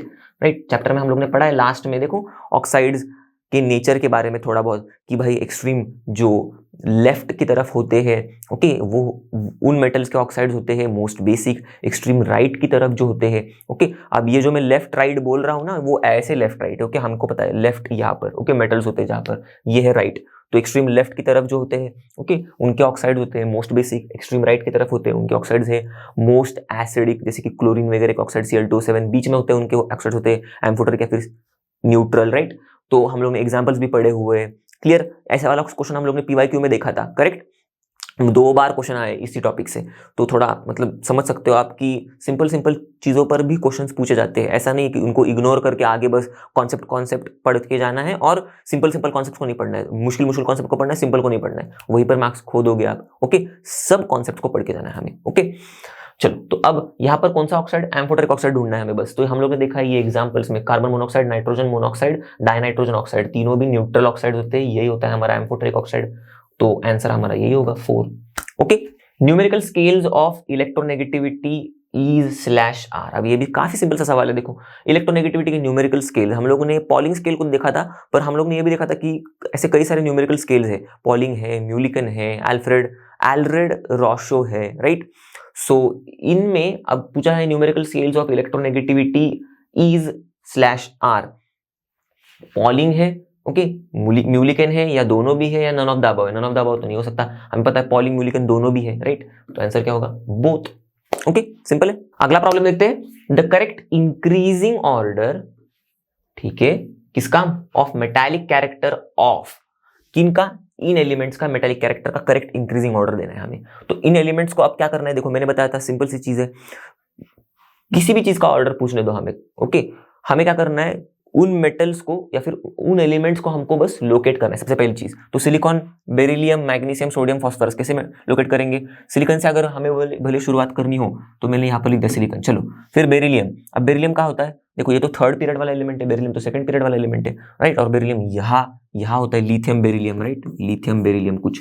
Okay. Magnesium, beryllium के जस्ट नीचे होता है मैग्नीशियम, 3rd पीरियड में, right, 1st 2nd 3rd period में। सोडियम, ये भी 3rd पीरियड वाला ही है, सोडियम मैग्नीशियम से जस्ट पहले। ओके। तो ये 2nd वाला पीरियड देखो मैंने एक ही लाइन में ये एक लाइन में है, देखो ये सारे एलिमेंट्स। ओके। 3rd वाले एलिमेंट्स इसी लाइन में है, देखो सिलिकॉन के साथ। ओके। तो सिलिकॉन हो गया, बेरिलियम हो गया, मैग्नीशियम हो गया, सोडियम हो गया, फास्फोरस। तो सिलिकॉन, तो sodium, magnesium, aluminium, silicon, phosphorus, silicon के बाद फास्फोरस होता है। ओके। कर दिया मैंने उनको लोकेट। ओके। ये हो गया 2nd पीरियड वाला, ये हो गया 3rd पीरियड वाला। ओके, ऐसे। चलो अब मेटालिक कैरेक्टर का इंक्रीजिंग ऑर्डर में सजाना है इनको। तो मैं क्या करूंगा, across the period, down the group, metallic character का ट्रेंड याद करूंगा। ओके। तो यहां से यहां जब हम लोग जाते हैं मेटालिक कैरेक्टर होता है कम कम। ओके। तो अब इसका रीजन जानना है, कॉन्सेप्ट डाउन वीडियो में आप जाके देख सकते हो। ओके, हम लोग यहाँ पर चीजों के रीजन में ज्यादा डिटेल में नहीं घुसेंगे। ओके, यहाँ क्योंकि क्वेश्चन सॉल्व करने हैं तो हमें कॉन्सेप्ट अप्लाई करके आगे भी बढ़ना है। ओके, इसी के रीजन अगर हम लोग देखते बैठेंगे तो कॉन्सेप्ट ऑर्डर में भी हम लोग ने वही चीज की है, हम लोग कॉन्सेप्ट अच्छे से पढ़े। तो आपको अगर डिटेल में जानना होगा तो आप जाके उस वीडियो में जाके देख सकते हो, मैंने रीजन के साथ बताया कि भाई क्यों कोई भी ट्रेंड कम हो रहा है, क्यों कोई भी ट्रेंड बढ़ रहा है। ओके, चलो, तो मेटालिक कैरेक्टर होता है डिक्रीज ऐसे अक्रॉस द पीरियड, और डाउन द ग्रुप अब जब जाओगे तो मेटालिक कैरेक्टर होगा इंक्रीज। ओके, तो अब इस तरह से हम लोग अब जाएंगे तो मेटालिक कैरेक्टर डिक्रीज हो रहा है, तो थर्ड पीरियड वाले एक तो हम लोग को मिल गया, देखो ऑर्डर मिल जाएगा हमें। Okay, sodium, magnesium, silicon, phosphorus, ऐसे ऐसे जा रहा है, मेटालिक कैरेक्टर कम कम कम कम होते जा रहे हैं। ओके, डिक्रीज हो रहा है, तो कम कम हो रहा है मतलब देखो कम हो रहा है, कम हो रहा है, कम हो रहा है, देखो less less less. Okay, less less less की साइन लगा दी मैंने। ओके, तो सबसे कम इसका है, ओके, सबसे ज्यादा इसका है। ओके, तो कम कम हो रहा है। अब नीचे देखो डाउन द ग्रुप जाएंगे तो क्या होता है, मेटालिक कैरेक्टर इंक्रीज हो रहा है, तो ये डाउन द ग्रुप वाला यहाँ पर हम लोग अप्लाई कर सकते हैं बेरिलियम और मैग्नीशियम के केस में। तो नीचे जाएंगे तो मेटालिक कैरेक्टर बढ़ रहा है, तो इसका मतलब बेरिलियम टू मैग्नीशियम जाएंगे तो मेटालिक कैरेक्टर बढ़ रहा है। ओके ओके, क्लियर हो गई बात, इंक्रीज हो रहा है। तो ये वाला ऑर्डर और ये वाला ऑर्डर, इन दो ऑर्डर की मदद से हम लोग देखते हैं कि हमें राइट ऑर्डर मिल रहा है क्या कहीं पर। तो देखो बेरिलियम का जो है, ओके, ये मतलब मैग्नीशियम जो है देखो ये ग्रेटर देन बेरिलियम है। ओके, और मैग्नीशियम यहां पर देखो, मैग्नीशियम ये ग्रेटर देन सिलिकॉन और फास्फोरस भी है। ओके, तो मैग्नीशियम ग्रेटर देन बेरिलियम भी है, magnesium greater than silicon and phosphorus भी है। देखते हैं हम ये वाली चीज हम कहीं पर मैच कर पा रहे हैं कि देखो magnesium okay greater than beryllium भी है और ग्रेटर देन सिलिकॉन फास्फोरस भी है, देखो यहाँ पर मैच हो रही है। अब कोई और मैच हो रही है क्या देखते हैं। ओके, तो देखते देखते देखते magnesium greater than beryllium silicon phosphorus यहाँ पर भी हो रही है, चलो ठीक है। मैग्नीशियम ओके लेस देन दिया है बेरिलियम सिलिकॉन फास्फोरस, तो ये तो गलत हो गया, यहीं पर समझ में आ गया। और यहाँ पर मैग्नीशियम लेस देन किसके, बेरिलियम सिलिकॉन फास्फोरस, ये भी गलत ही है। ओके, तो इन दोनों में अब रेस लगेगी। अब इन दोनों में भी देखो ध्यान से, ये वाला भी ऑर्डर हम लोग यूज कर सकते हैं। देखो यहाँ पर सोडियम और मैग्नीशियम का ऑर्डर देखेंगे अब हम लोग। देखो मैग्नीशियम का ऑर्डर देख लिया बेरिलियम सिलिकॉन फास्फोरस के साथ, यहाँ पर भी मैग्नीशियम ग्रेटर है देन बेरिलियम सिलिकॉन फास्फोरस, पर अब मैग्नीशियम और सोडियम का देख लेते तो क्लियर हो जाएगा, क्लैरिटी आ जाएगी। तो सोडियम का मेटालिक कैरेक्टर ज्यादा है देन मैग्नीशियम, कौन से वाले में दिख रहा है, देखो सोडियम का मेटालिक कैरेक्टर ज्यादा है देन मैग्नीशियम, इसमें दिख रहा है। ओके, और यहाँ पर सोडियम का मेटालिक कैरेक्टर कम है देन मैग्नीशियम दिख रहा है, ये तो उल्टा दिख रहा है। ओके, तो ये भी गलत हो गया इससे। ओके, तो मिल गया हमें हमारा राइट ऑप्शन। ओके, 1 क्लियर हो गया बात कैसे ढूंढना है। ओके, जो भी ऑर्डर्स हम लोग को मिल रहे हैं हमारे इस कॉन्सेप्ट के बेसिस पर मिलाने हैं उनको, और फिर ऑप्शंस में देखना है कि कौन सा ऑप्शन फिट बैठ रहा है हमारे ऑर्डर के साथ। अब आगे देखते हैं, तो ये देखो अब ये थेरोटिकल ऐसा दिख रहा है, सिंपल कॉन्सेप्ट इसके पीछे, the period number, okay, period का number in the long form of the periodic table is equal to, अब इक्वल टू किससे होता है, हमको यही क्लिक कराना है। इक्वल टू होता है द नंबर ऑफ, या फिर इक्वल टू होता है आउटर मोस्ट शेल के नंबर से, सिंपल लैंग्वेज में, राइट, आउटर मोस्ट शेल के नंबर से, नंबर डी लिखते अपने, हाँ। ओके, अब आउटर मोस्ट शेल, शेल का नंबर होता है ये n, principal quantum number, right, हम लोग ने ये पढ़ा है चैप्टर नंबर 2 में। आउटर मोस्ट शेल मतलब ओके ये जो शेल का नंबर जो होगा, ओके, आउटर मोस्ट शेल है मतलब सबसे बाहर वाला शेल है, तो ये प्रिंसिपल क्वांटम नंबर जो होगा, ओके, ये शेल का नंबर है। ओके, आउटर मोस्ट मतलब सबसे बाहर वाला, सबसे बाहर वाला मतलब हाईएस्ट शेल का जो नंबर होगा, ओके, या फिर हाईएस्ट प्रिंसिपल क्वांटम नंबर जो होगा। ओके, तो पीरियोडिक सॉरी पीरियड नंबर होता है आउटर मोस्ट शेल का नंबर। ओके, या फिर हम लोग ने देखा आउटर मोस्ट शेल का नंबर क्या होता है, हाईएस्ट प्रिंसिपल क्वांटम नंबर होता है, करेक्ट। शेल का नंबर होता है n, okay, outer most shell का जो n होगा वो सबसे ज्यादा होगा, ओके, उसका वैल्यूज होगा सबसे ज्यादा होगा, सिंपल सी बात है।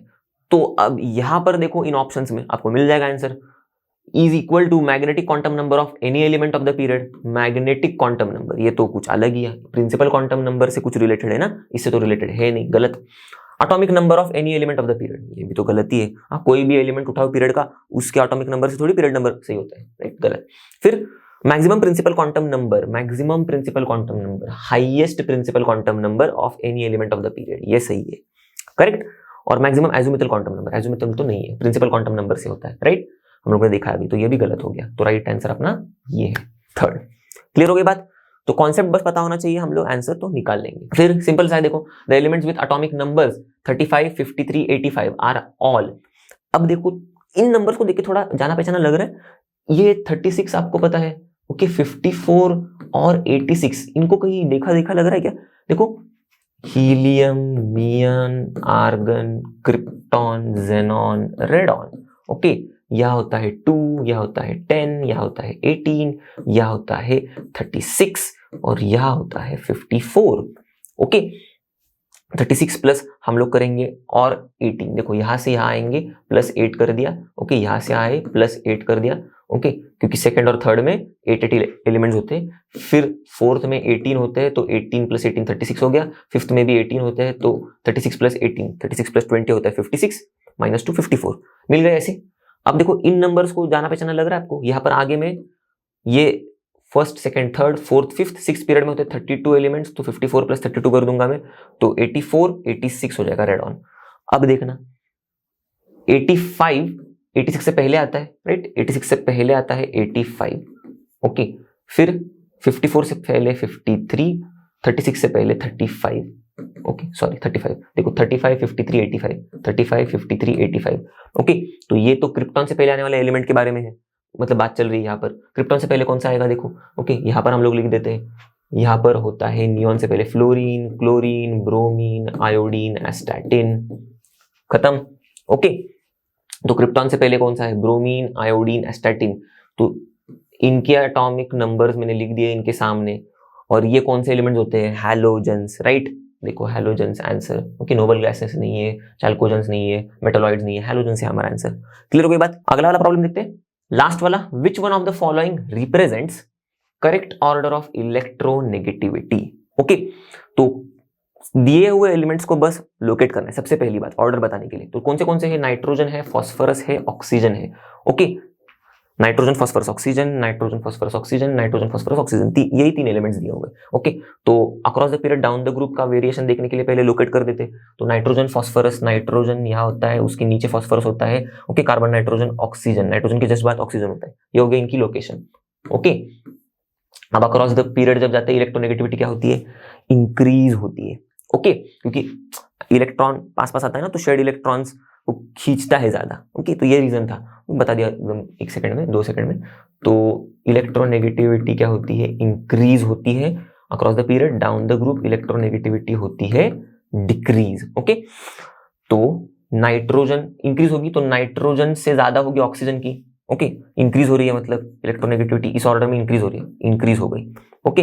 डिक्रीज हो गई मतलब नीचे, ओके, नाइट्रोजन और फॉस्फोरस कम हो रही है मतलब ये कम हो गई, ओके। लेस वाला साइन इस पे लगा दिया तो हो गई कम, ओके, और कम ऐसे। तो नाइट्रोजन की जो इलेक्ट्रोनेगेटिविटी है वो कम है देन ऑक्सीजन, ओके, और नाइट्रोजन की इलेक्ट्रोनेगेटिविटी वो ज्यादा है देन फॉस्फोरस, देखो मिल गया order P, okay, less than N और N लेस देन O। तो देखो P लेस देन N और N लेस देन O, ये हमारा करेक्ट ऑर्डर, ओके। बाकी का देखो P लेस देन चाहिए हमें N, तो P ग्रेटर देन है यहाँ पर, ओके। यहाँ पर P एंड में कुछ है ही नहीं, तो ये तो गलती हो गया, ओके। ये भी देखो P लेस देन N चाहिए हमें, P लेस देन N, तो P तो लेस देन O दिख रहा है और O लेस देन N दिख रहा है, देखो O तो एक्चुअल में ग्रेटर देन N है, तो ये भी गलती है, ओके। सही ऑर्डर हमारा ये है थर्ड। दोस्तों इसके साथ हम लोग इस वीडियो के एंड तक आ गए, हम लोग ने सारे सवालों को सॉल्व किया है। आई होप आपने भी मेरे साथ सारे सवालों को सॉल्व किया होगा, आपके भी questions, most of the questions right आए होंगे, ओके। अगर राइट आए तो बहुत अच्छी बात है, आपने अच्छा पढ़ाई की है, ओके। जो भी गलत हुए हैं उनसे आप सीखे होंगे, उनसे सीखना जरूर, और भी क्वेश्चंस को बिल्कुल प्रैक्टिस करना, ओके, बहुत जरूरी है ये, ओके। तो तब तक के लिए, जैसे कि आप सभी को पता है, लर्नो मतलब फ्री है पर बेस्ट है। तो मिलते हैं अगले वीडियो में अगले चैप्टर के कॉन्सेप्ट एड ऑन के साथ, तब तक के लिए bye bye and have a great day.